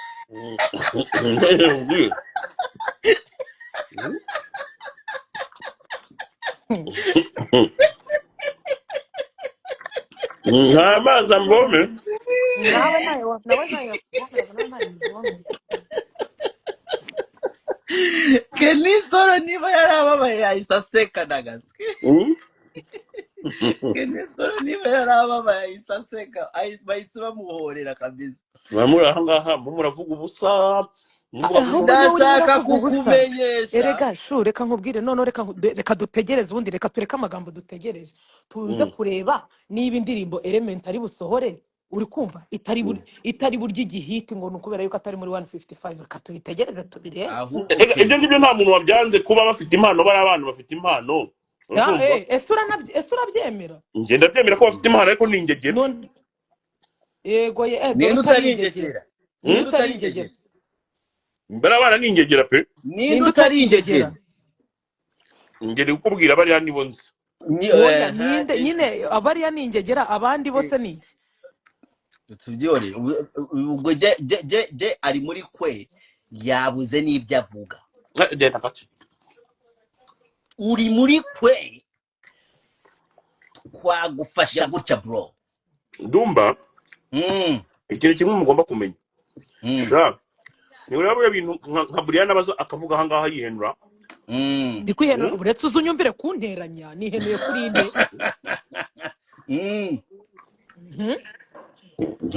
uratangiye nihenuye kuri inde oya ngewe reka mubwire ndabigusubiriramo n'ejo bundi nzabigusubiriramo bro ngewe Element ndamukunda mukundira ibintu bibiri kuba honyine ari umuhanzi akaba afasha n'abandi bahanzi bagenzi be ibyo byonyine ko Kigayeri umva je ko Kigayeri ntari birye urakoze cyane ariko rero ko ndamukunda pe ikibazo cya ko Kigayeri ni ikihe Brian ko Kigayeri ntabwo azi kwifatira imyanzuro nkawe adafite ibindi bintu bimuri mu matwi ubu nka cya Jay kiragenda kikamuhutera oya ntabwo ari na Jay nta kibazo cye hari abandi bantu bafite ikibazo cy'uko Element arimo arahitinga bakumva batamwifuriza neza rero nibo bagenda bakabwira ko Kigayeri ngo Element aragusuzuguye ngaho yumvira ahangaha niho hantu mugomba gufata very very serious kandi niho ruzingiye ahangaha icyakubwira ukuntu ko Kigayeri akunda bari abana ntago wabyura ibyo nibyo ndimo nakubwira Kasuku ko Kigayeri ari wenyine aho ngaho yiteye n'ababana oya ko Kigayeri agira urukundo bro kandi ruri pure nta gufeka nyine tu arabigira kandi oya nuko niko kuri ariko abantu bamuza mu matwi bo bumva ko bafite ishari Element uretse abantu barashaka yuko ari inde uba umuhanzi wa mbere mu Rwanda tuvuge ngo uyu niwe muhanzi abantu bari gushaka umuhanzi wa mbere dufite mu Rwanda ni Bruce Melody ibyo rwose ni ibidasubirwaho Bruce Melody reka nkubwize ukuri je Bruce Melody yari umuhanzi wa mbere umwaka ushize urakoze ndi kukubwira Bruce Melody aragendera ku ndirimbo nyinshi Jay ari kugendera ku ndirimbo nyinshi ku muntu ufite indirimbo nyinshi wow ndi kugendera ukumva indirimbo zikunzwe consistency ukumva niba ari ku ndirimbo zikunzwe rero hita ufata Element umushyire kuri uwo mwanya wa mbere nta kindi ntubu na n'imibare irivugira uzi ko ndi mu bantu n'imibare irivugira ukumva uzi ko ndi mu bantu bahuye n'umuhungu waguriraga Element ntuza views n'abasabu ndamubwira nti muvandimwe rekera aho ngo murangiza umuhanzi sinakubwiye ariko none ndamenya bakwishyuriye ikira ndamenya amafaranga baguhaye ari ayo kuvuga neza ikintu tugiye kukureka gukora ubu ngubu tugiye kukureka ugende ubire kuri live mutwikane na Piyonika turagusubiza kwa Piyonika nanjye ndabona ariho hantu honyine agomba tugiye kugutwara tugushyire kwa Piyonika wikiringire na Piyonika na Jackie mwiberi urakoze ariko Dumba utajya kuvuga ibintu bitumvikana je we Bria ndakumva mama ujye umbwira ngo sinkajya kumbwira ngo abantu b'ibigoryi ibaze nk'icyo kigoryi bamuvuga mbabarira nawe unyumvire neza ry'Imana nyine mbabara nawe unyumvira abantu none se mu gihe b'ibikurikiye utangiye kuvuga ibintu ariko tutumva shaje nanjye reka nkubwize ukuri kubera werega njyewe nsanzwe nkuzi ndabizi neza yuko ukorera 155 kandi na byiza no kuba turi kumwe n'umukozi wa 155 kuko hey ngomba kubwira try to ibyo make sense iyaba byanashobokaga jyewe nanapfa ku bwa 155. sinakubwiye thank you so much Mhm. urumva Njye ntago njya urumva ngira rero ntago njya ahantu ngira buriya ibintu bigeze ntago njya ngira uretse ibintu byo nkubwire guca Dumba uri kumva yuko nta Jay niba nyine ari aho ngaho ahagaze urumva yuko umuntu wese utari gukorana utari kuvuga rumwe cyangwa se utari gukorana na 155 AM none nta mazi aba ntabwo mvomera agomba no nta mazi aba mvomera naba ariko nta tuzi ubavomera ese ni umva nkubwiza ukuri umva nkubwiza ukuri ntureba nta wundi muntu ku isi ya rurema ushobora kuba yatuma bari abana bagira standard of living nk'iyo bari bafite ibi nkubwira niko kuri bro reka abana bagiye nkubwize kongera ukuri bagiye kongera gusubira gutira imyenda gusubira ntaribi kurara mu ntaribi masoko noneho ntaribi reka nkubwire reka tubishyire icyo n'ubundi imibare izivugira reka dutegereze turebe next move turebe noneho burya n'indirimbo buretse ikintu turebe bagiyemo indirimbo zigiye gusohoka turebe noneho biraza kwivugira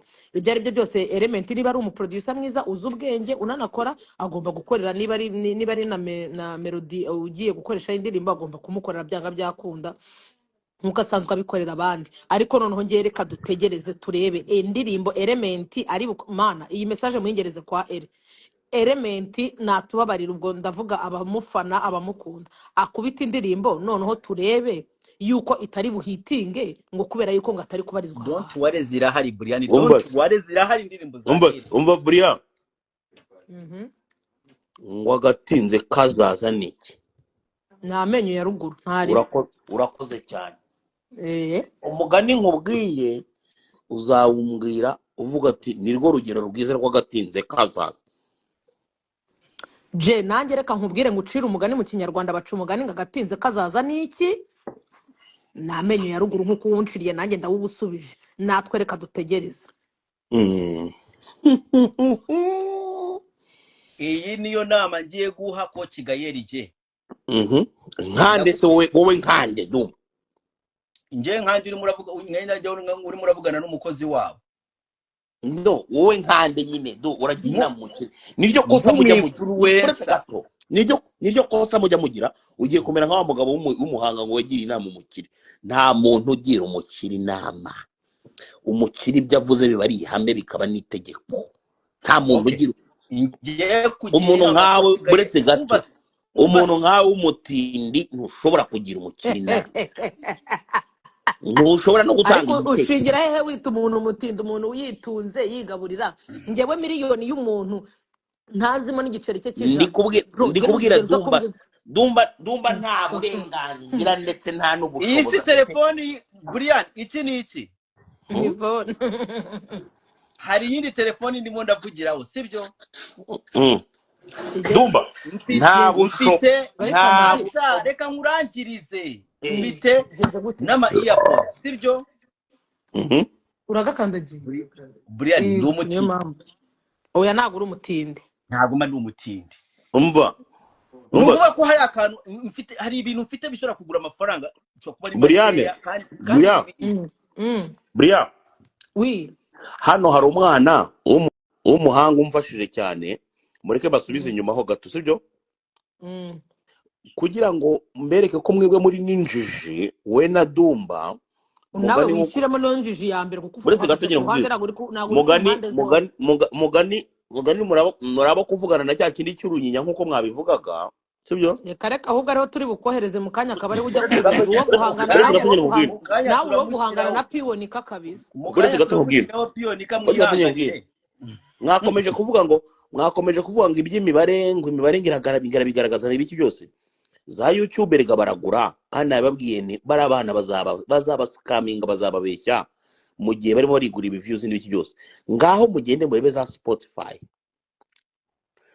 bara ntabwo kubeshya igwa icyo bita reality uretse gatoya iguha icyo bita ata reality. wait J, ikibazo cyawe J, nagushobora no kwemerera umuntu ngo making reka nkwereke nagushobora kwemerera umuntu kugira ngo making a point kweri itumuciramo kubw'inyungu zawe, ariko reka nkubwize ukuri Spotify none se nta uwo yindi element imibare itagaragarira kuri Spotify. uretse gatoya nkubwira impamvu Spotify ya Bruce Melody ishobora kuba irenze kurusha izindi. Bruce Melody turemeranya nawe, nemeranya nawe cyangwa nawe n'umuntu wari wo wese, kandi nta n'umuntu ushobora gutwara impano ya Bruce Melody ashobora kuba ari nawe muntu wa mbere ufite impano ya mbere mu gihugu. Bruce Melody bari ahantu babyanditse hano hari undi mwana wanditse agatanga none umucyo element ntago arenze cyane kuko akora ibintu bisa. Olala ni nka kuri ukuntu yifotoza amafoto amwasa nta hantu abatandukanye. Buretse gato nkubwire, uziko iyo yifotoza ubugira ngo ni nka ba Keti, ubugira ngo ni ba Shadibo ayima mawe umva ibyo mvuze ndavuze. Bruce Melody ni umuntu afite indirimbo nyinshi zitari mbi, turumvikana je. Yego Bruce Melody gutanya mu myaka 3 ishize cyangwa imyaka 4 ishize, aho Ben ashobora kuba atarakuze n'indirimbo na zimwe na Element ashobora kuba atarakuze n'indirimbo, Bruce Melody afitemo indirimbo nziza, ariko atari urumva hari indirimbo hit mega hit n'inyiga zishobora kuba zigira ku ndirimbo 30. Dumba wemera icyo bita reality. Uretse gatoya ndangize abantu bari hano bangurikiye, buretse gatoya je, wemera icyo bita reality. Hano bamyutinga gute kubera iki cyo tanyemerera kuvuga? Wemera icyo bita reality. Ni mba mubwire rero Jay yashaka gucabitiranya abantu nuko avuga dobekeranya ubugambo niyo wemera impamvu kuri Spotify akurikirwa cyane nuko afite ibikorwa byinshi abandi bantu badafite. Bahe Element indirimbo 30 rebe niba Bruce Melody yamukurikira. Yabibasha indirimbo 10 zonyine, indirimbo 10 zonyine zarimo urebe yabibasha se ko yaba yibereye muri photo shoot. Matter bro, statistics matter. Imibare ntabwo imatari, hari ikitwa statistique. Urumva ko yaba yibereye muri photo shoot se yabibasha. Ufashe indirimbo za Element, ufata aba monthly listener ba Element ku ndirimbo enye, warangiza ugafata n'aba Bruce Melody. Element ubaye umusubije umuhaye indirimbo Bruce Melody afite mu gihe kingana na Bruce Melody kamuza Element yabafite abangana. Umva nkubwire Dumba niba ibi binagusobanurira utabasha kubyumva je nawe ntukazajye Dumba. Niyo mpamvu umufaransa w'umuhanga yavuze ko la majorité compte. Majority nyine la konta. Nyine icyo ni ikikwereka rero ko ibyo ndimo ndavuga ari reality. Nuko majority yawe ikonteringa hehe? Ikonteringa nyine muri ibyo bintu uvuze. So niba majority ari ubwinshi bw'abantu. Thank you so much. So rero niyo mpamvu ngubwira niba uri umuntu wize, kubera kenshi jya numva uvuga ko abantu bize, uhita umenya ikintu cyitwa statistics. Statistics ukora ikintu cyitwa probability cyangwa ugafata mwayeni cyangwa atangurangirize. Ntago mu kujya kureba uwatsinze imibare, utufata indirimbo zine ugafata imyaka nk'ine ya Bruce Melody, ugafata nawe ugahita uvuga ati izi ndirimbo zine za Element iyo nzigize nyinshi nkazigira gasa nk'iza Bruce Melody mu myaka ine. Element yaba afite aba monthly listener bangahe? Ese uburanira bagira kuri miliyoni. Uburanira kobwa umuburanira statistics my friend. Otherwise Bruce Melody nakomeza gutya aba monthly listener nabo bazagenda hasi as imiziki igenda imanuka. None kobwa umuburanira buretse gato Bria. Ariko se mwaretse tugashyigikira tugashyigikira na Bruce Melody bose tukabashyigikira. Buretse gato Bria. Narumvise bantuza badumba Element atarashaka umuntu babwira ngo abashyirireho, bari bamwitaga ngo kobwa. None se kobwa uramuburanira nka producer cyangwa urimo uramuburanira nk'umuhanzi? Ubu ndimo ndavuga nk'umuhanzi. Urimo uramuburana nk'umuhanzi? Ntago rero yasinye muri 155 nk'umuhanzi, yasinyemo nk'umuproducer. Genda ushaka umuntu ubaza ngo kobwa yasinye muri 155 nk'iki, ni nk'umuproducer. So ariko ubu turimo ntago ari nk'umuhanzi. Ariko ibyo nari ndimo ndavuga bihuriye he na 155? nibyo ndimo ndakubwira kubera ko wakomezaga kuvuga ngo ngaho reba ngo bavuye muri 155 ngo bagiye kuzima. oya turimo None se turavuga kobwa twarimo na turakompa we eh? wazanye je ntukazajya utakara wavuze ati imibare ngo 50 ngo mugene murebe monthly listeners zo kuri Spotify nanjye nkakubwira genda ureba utekereza na statistics y'ukuntu bimeze Mm. ureba aba monthly listener ba Element urebe ariko n'aba Bruce Melody reka njyewe Element nibarize guhindirimbo Jay zingana Dumba nk'iza Bruce Melody Dumba urebe abaza kuba afite umva nkubwire reka njyewe mbaze Jay reka nkubaze Mm. Element afite indirimbo Kobwa nyine enye niba atari kobwa eshanu se uretse gato nta kobwa kibazo enye mwite kobwa ariko Eh, nari ngatangaye ko byari kurangira utamwise izina nawe ngo nyine ngo byumvikane iki banza oya wumve ni badumba babizanye ibyo ni badumba ibyo babizanye ntaribi njyewe yari nari ngiye nta kibazo kukwibariza nigiye wabizanye nari ngiye kukwibariza Element afite indirimbo nkeya sibyo Element nonaha umukubise indirimbo 40 byihorere 40 byihorere byihorere uvugisha ukuri niba uri yahita kubona tumva niba uri kubona movement ya Element umukubise indirimbo 40 zose zifite hit nk'izo yagiye akora iyo Spotify uri kumbwira yabimeze gute mbabarira umbwize ukuri ntabwo yabasha gukora izo ndirimbo 40 kuko kubera ko yirirwa ku mashini ko tutazikora aba yagiye kwifotoza ntabwo nari nabyumvise ngo yagiye hehe ngo bagiye kwifotoza kwifotoza ariko kwifotoza nayo ni branding nayo birimo mu kazi ariko mana we Dumba ka mu Element buzima karaberwa ka Element karaberwa yo udufoto twabo dusa ewa Element ni umuhanzi kabisa no siyo mpamvu se mwamuhaye izina kobwa biramubera pe gakobwa ubuhere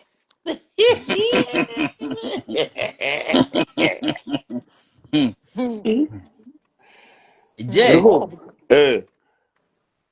reka ngutume kuri ko kigaye ese uri muri hano wowe nkani ndimo namutuma nk'umuntu ukunda umuziki cyangwa aho ngaho ni sawa noneho ndashaka kubwira ko akantu konyine Jay yavuze namushyigikiraho tukagendana 5 kuri 5 nta muntu ugira umukiri inama urakoze cyane narimubwiye Dumba kandi nongera ndamwihanangiriza Dumba namwihanangirije reka ngutume rero ugende umubwire Dumba nakwihanangirije nta muntu ndashaka kugenda ukabwira umukire wanyu ko zigenda umukire ariko se muri gato nkubwire Dumba uretse gatoya ko watunze nawe abahanzi ko abahanzi bazi uburyo bagoranye n'uburyo baba bameze nk'ibigoryi koko nawe uri umuntu ushobora kublaminga abandi why not njye w'abahanzi nitwagukotereje kugira ngo uve mu Rwanda usubire Canada kubera ko amafaranga yagushizeho kubera abahanzi yego wamane wamukote ayo ndapfa none mwaramukotereje arabizi icyo bita bujyaze abahanzi banje narase ko bari abagore biwe bari abahanzi be akana wirirwa urongora none ndebera wakayiza agasazi karagiye karabwera karabwahagira Brian aramparabitse reka tujye nanceceka nago ngo warabitse ubu suriya mwana ari hehe akiri wawe ntabwo yari mu maboko meza ntabwo yari umwana mwiza ntabwo yari umwana witonda ubarihe ntabwo yirirwa akora ibiganiro ku ducaro ntanazi igosha Nadia bari hariya araritse arimo aravuga ubusa muramparabitse murakoze ngiye gusubira ku bintu nari ndimo ndavuga ndashaka kugutuma ku mukire wawe wewe Jess Quiz ariko se wowe urajya gutanga inama z'ibyakunaniye Dumba oya ariko nawe Jay wivuga gutyo reka arangize kukubwira we icyo nturanacyumva nese byamunaniye n'ibiki Dumba yarafite ku mukire wawe nese ngo imbaraga za Fifira ya na Nuriya Nadine niba ari Nadine niba ari Nadia nizo urimo urashaka gufata ukagereranya n'ibintu bya Element n'ibya 155 murimo nawe ntukagereranya ibintu bitagereranye Dumba yarafite kandi Buriya abahanzi banye nibananiye kubera Fifira yafite indirimbo irimo iratwika imihanda yose ko nta niyo nzi izina ryayo ngabaza Brian wo mu DJ baza Diane wo mu DJ ngiyo ndirimbo yitwa ngo iki wajya kwicara imbere Buriya wi indirimbo ya Fifira ya na Bicho bayita gute kandi no mu DJ agiye gusacinga kandi no mu DJ kandi uwo ni umudije hari ukuntu yicaranye n'umugabo mu modoka ahita amushyize urutoki mu ntuza. nabyumvise ko ari Wabyumvise ko bamushyize urutoki mu boro? ari kumwe n'umukobwa ahise amuvuga ngo niyicare imbere kugira ngo abone uko azimutera. yesu ako manije wabonye rero ibaze ko mba nicaranye n'abantu ari kumva amagambo buri kuvuga mani ibaze ko turi kuva mu rugo tugiye mu kazi ariko nyumvira amagambo buri kujajwa. Brian nanjye nagize ngo je ibyo avuga nibyo kubera hari ukuntu wise umeze nkaho uniha. oya ego amane niha Mbese Brian ni uterwa cyane ni utera. gaterwa amacumu mu mbavu. Brian yabivuyemo rega niyo mpamvu yibagishije nenda kugira ngo ikibuno kigaruke yongera asenga agakobwa ariko warasase. Nukuri Brian yabivuyemo. Ndabyebaresha. Brian yaranyemereye kandi Jay sureba ukuntu we na Dumba musigaye mushaka kunyiha no kumparabika no kumbeshyera. Ako se Brian ariko Brian ubundi ubyemeye wabiki? Oya Brian niwemera ibintu utakoze. Kemerera ubigahambira. ko mubibamo mubikunda. Jay ndakwiyamye ndakwihanangirije nguhaye gasopa ndakwibujije. Mubuze wamukizwa we. Ndakubujije bro aya magambo buri kuvuga hano hari abakristo dusengana mu rusengero baba barahanga kuri live ndakubujije. Brian kabisa Brian ahubwo Brian gisigaye gikunda abagabo niyo mpamvu cyanyemereye iki umupuri. Thank you so much. Urumva rero ngiye kugutuma genda ubwire Coach Gael umukire wawe ntacyo najya kumubwira bo bantumye ni izina ry'Imana. Basi umva basi iby'abandi bari hano muze kubimwohereza mu byohereza mumubwire ati ariko Dumba uri kubona ukuntu cya Jay no musi cyatinye comment. mumubwire ngo turabizi ko ari umwana mwiza, turabizi ko n'inyungu ibintu ashaka agendereye neza, ariko Coach Gael ni ibintu bibiri kandi agomba kwisuzuma arebe niba ari byo. Either baramuroze ibintu abashaka agendereye sibyo akora cyangwa se akunda abantu bamwegereye cyane ku buryo bamuhindura ibitekerezo, kubera Coach Gael kinabagendereye cyane ndamuzi ko Coach abagendereye neza. Coach niba mbona Coach, I'm looking in this camera, I'm talking to you, I know your intentions are good but your circle is very bad. Dumba Coach Gael, your intentions are good but your circle is a very very bad circle. Dumba ubwo iyo sako irimo nde nande Tugende. Dumba Iyo sako nzagaruka ku yindi live nyivuge. Dumba ikintu kimwe nakubwira urakizi. Dumba uzapfura umutindi. ayiwe ndapfe none Ubusumoyi amakosa Dumba ubukora urumva nayo gushaka kumenyera abakire. yego ye ariko se niba wirirwa gusega uzi umuturage w'imuhanga wagiye uzi umuturage ureba nawe uzapfura umutindi kubera ko urasabiriza kabisa. Uzi umuturage w'imuhanga wagiriye inama umukiri byamubayeho ngo baramufunze ubu baranamukubise bamwumanya n'urukuta. noneho ndashaka kumenya ko uyu ari umuturage wo muri Canada. urakoze utema ibiti urakoze. Ibyo bintu narabyumvishe je na mugenzi wawe Kinyusa arimo aravuga ngo nema ibiti, ariko ndashaka kubaza kugusobanurira gutema ibiti muri Canada bimenyesha iki? bimenyesha iki? Gutema ibiti muri Canada na ahantu gutema ibiti muri Canada na ahantu umuntu ashobora kwinjira ishamba akavayo akoreye amadolari 600 ku munsi, je muri 155 badashobora kuguha nyuma y'ukwezi. Reka Jay ahembwa makeya muri 155 niwe mukozi uhembwa amafaranga ya nyuma make. Nicyo bita gutema ibiti muri Canada.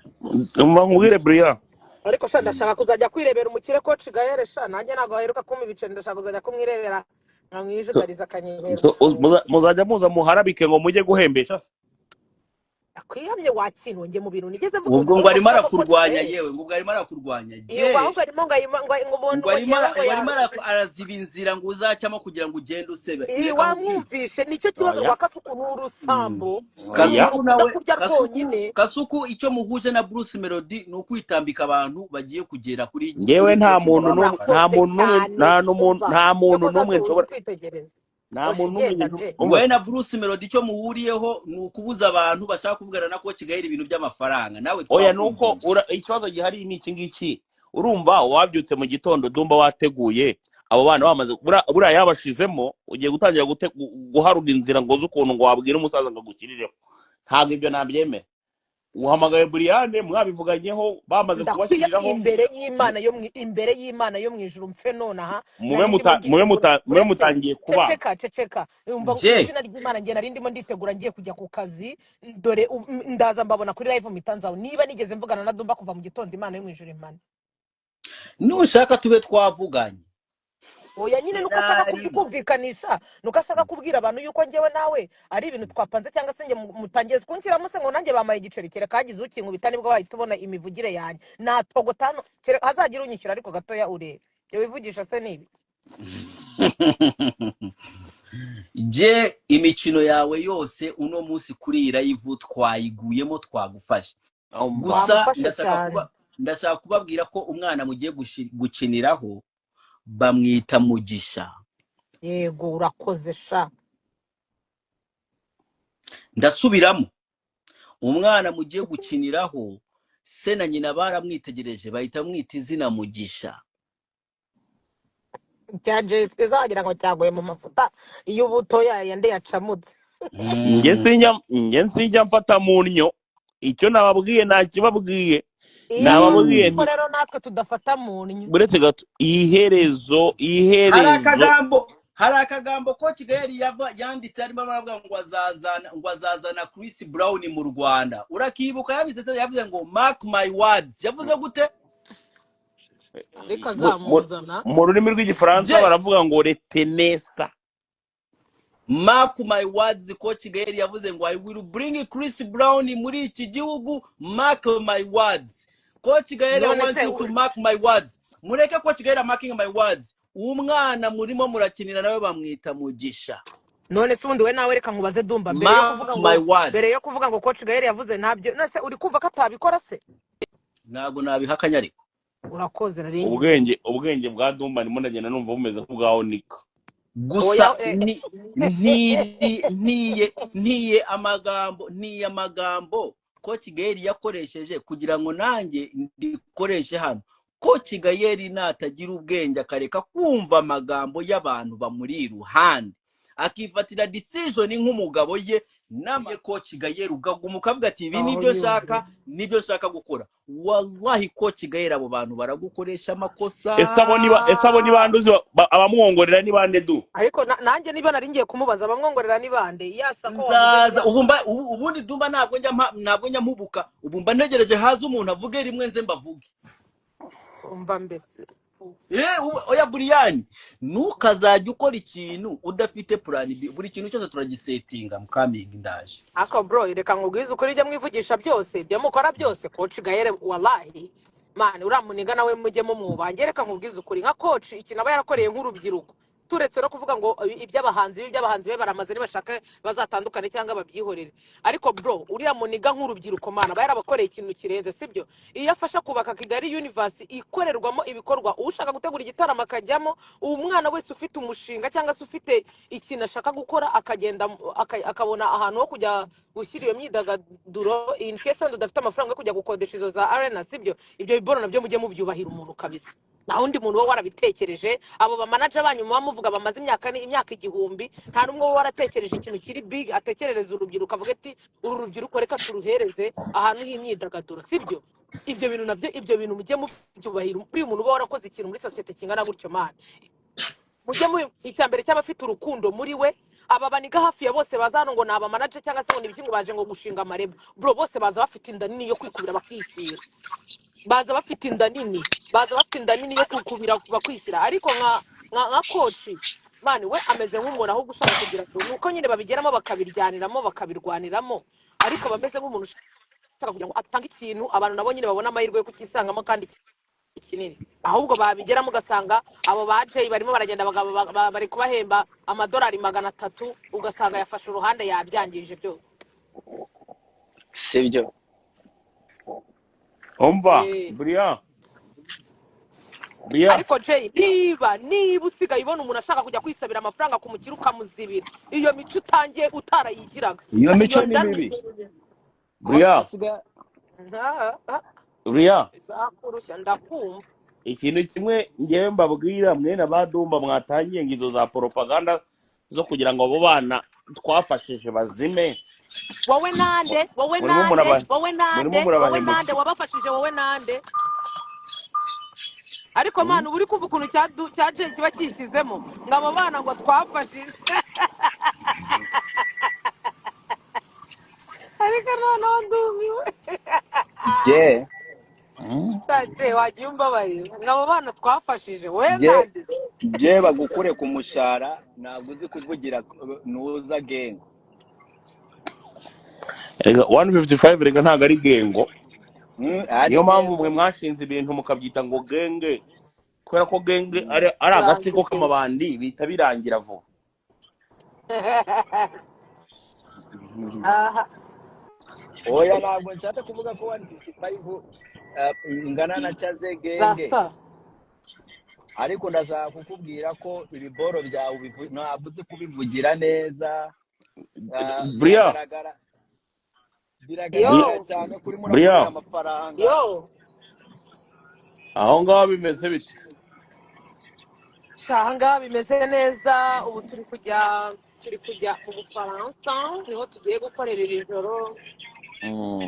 Ariko shaje buriya nawe mba nkumvishe Oya Brian, nanjye warambabaje ukimara kumenya ko mama wa Jihad ari umusazi, nta nubwo wanavuze uti reka mfashe mama w'umucuti wanjye. bahirwe wansano wenjye ntukazajya uzana muri ubwo bugambo bwawe ibyo by'uko nyina yasaze ngenda bizi ninjye ndakwiyamye kandi narabikubwiye Brian. uramaze kuba warabimbwiye se abantu ko bavuga amagambo yose bashaka ubizi gute kandi ukuri cyangwa atari ukuri? None se kuki utabikurikiranye ngo utangire ufashe nyina w'umucuti wawe? Brian kugira umutima ufasha wabikurikiranye ibyo bintu ukamufasha byo kuzajya ibi kandi nawe nabonye bavuze ku muryango wawe urababara ugasara ngo bene wanyu nacyo bakivugiye umuryango kirababara, ariko iribaze kugira ubusubungu bwo uri kuvuga ngo mama wa Jihad yarasaze ntago ari ibintu uhagazeho, ni wigeze ujya kumusura wenda ngo ubu ufite video, ubu wagusaba video yuko nyina wa Jihad yasaze wayizana cyangwa ari mu Bugesera. kandi noneho Jihad yavuze ati jewe ntabwo uramubona, he's preparing shit for you my friend. oya wikishinyikisha umunsi umwe uzaza Jihad azakudunda uwo mudiki wawe azawutoboza kuva ku Dumba ikintu kimwe nkubwira ni iki ngiki, sibyo? we bad urakoze cyane Brian isa akavuga kandi ngiye nkubwira ngende umuhungu w'igikondo mwana. uzi kugira ngo umuntu abyuke mu gitondo abeshye ngo muri covid yafashije umuryango wanjye kandi mama wari we musazi.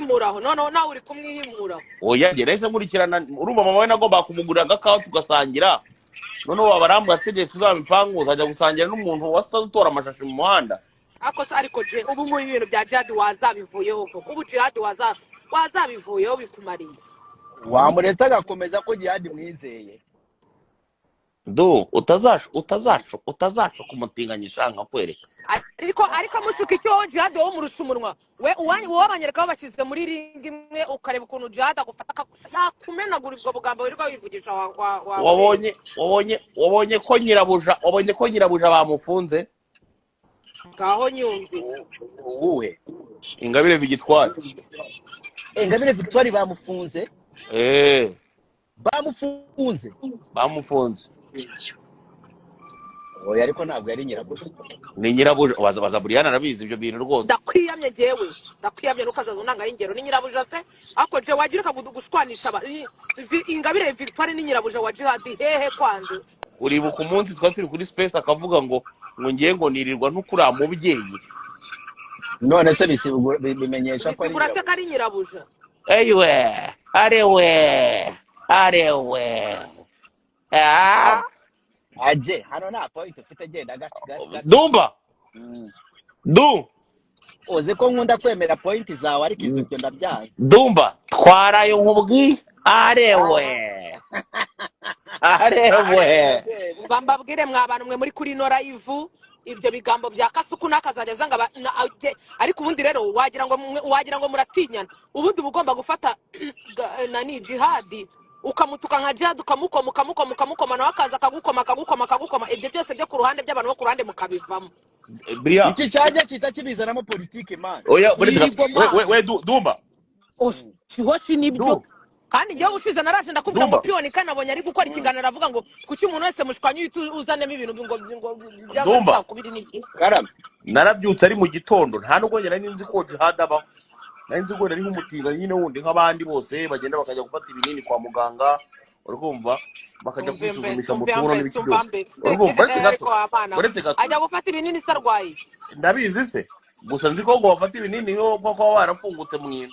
Noneho urumva du. Iki kintu busigisozi w'amana. Ngiye kumva numva icyo gitinganye cyakimo kiravuga ngo cyafashije ngo bene wacu ngo muri covid sha. Ariko nakibariza akabazo kamwe. Hari umuntu waba waraza akaguhamya akakubwira ngo nge natinganye na jihad cyangwa se hari umuntu waje nyine akavuga ati ngewe jihad ndabihamya mfite video cyangwa hari video cyangwa ifoto ibyemeza jihad arimo aratingana. Eric se muhungu yarivugiye ngo bahurira mu nama. Byose yabivugiye ka. Z'abatinga yarabivuze live kuri TikTok ya Godfather. Vuba ngaha. Vuba bahise banashwana rwose. Oya. Hari umuntu muri playing ibintu Dumba, hari umuntu guplaying ibintu.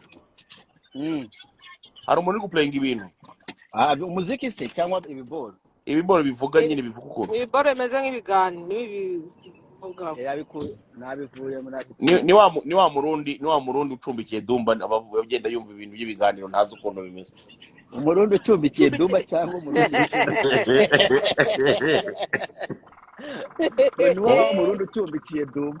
Ni wa murundi rega Dumba nawe nuko buranje nirinda kubivuga amenya nawe aba muri sa.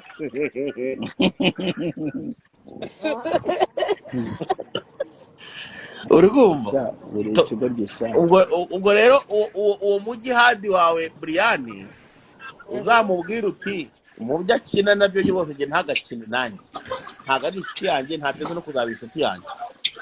Nawe rero rega nawe ntugakine nawe rega mwese ntabwo mworoshye yaba wowe ntiworoshye yaba jihad nawe ntiyoroshye. ubwo rero ibyo ngibyo kuvuga noneho ngewe agasimwa arimo aravuga ngo umwe ngo ntakamenyere ariko mwaza koza akantu kabagabo jambo wiharagirira ambabaye du we uzi ikintu kimwe nzagorora mutinganyi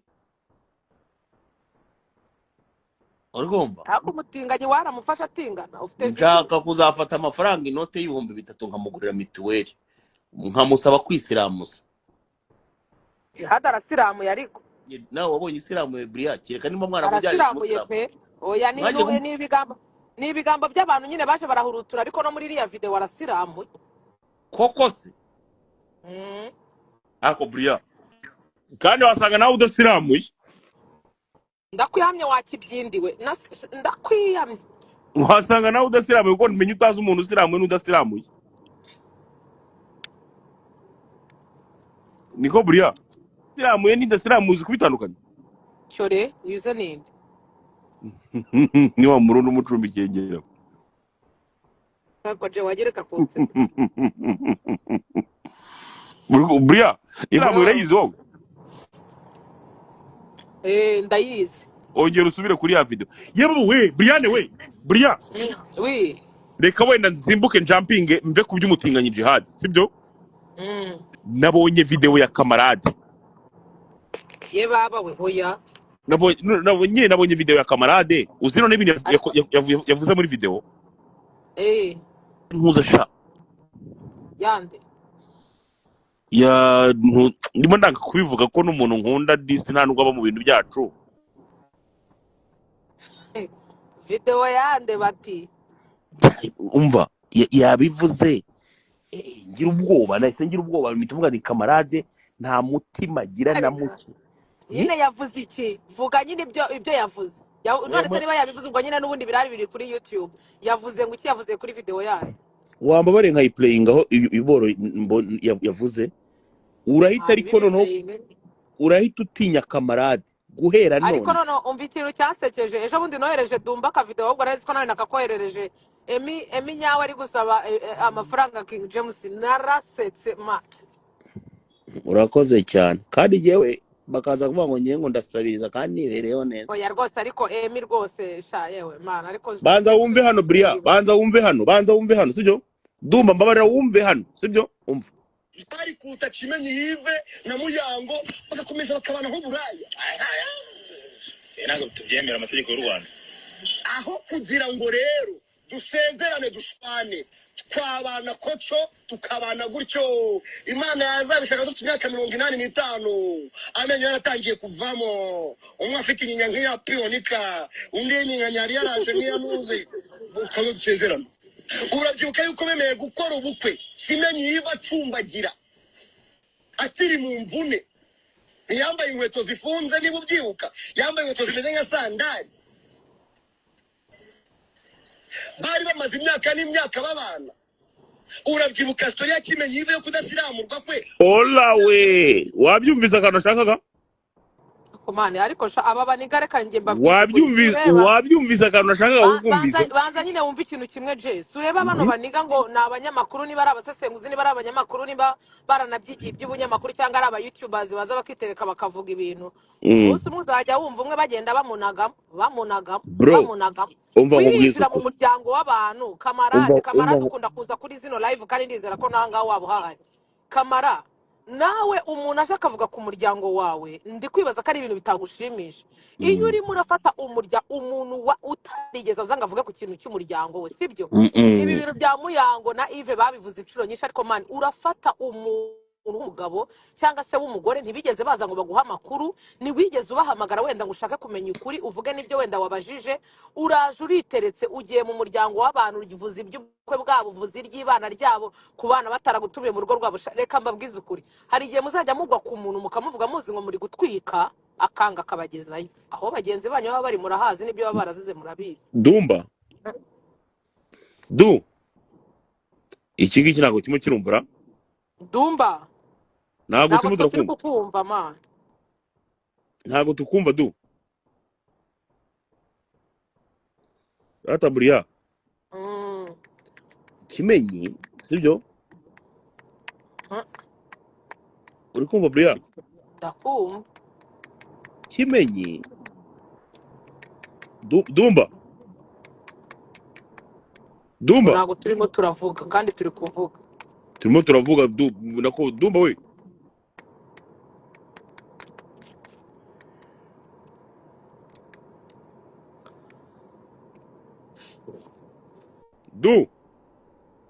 Dumba akusubu cya Dumba kiri mu biki mwana kakantu kamuriye kakantu namutayemo mwibutsa ko nyine umurundi amucumbikiye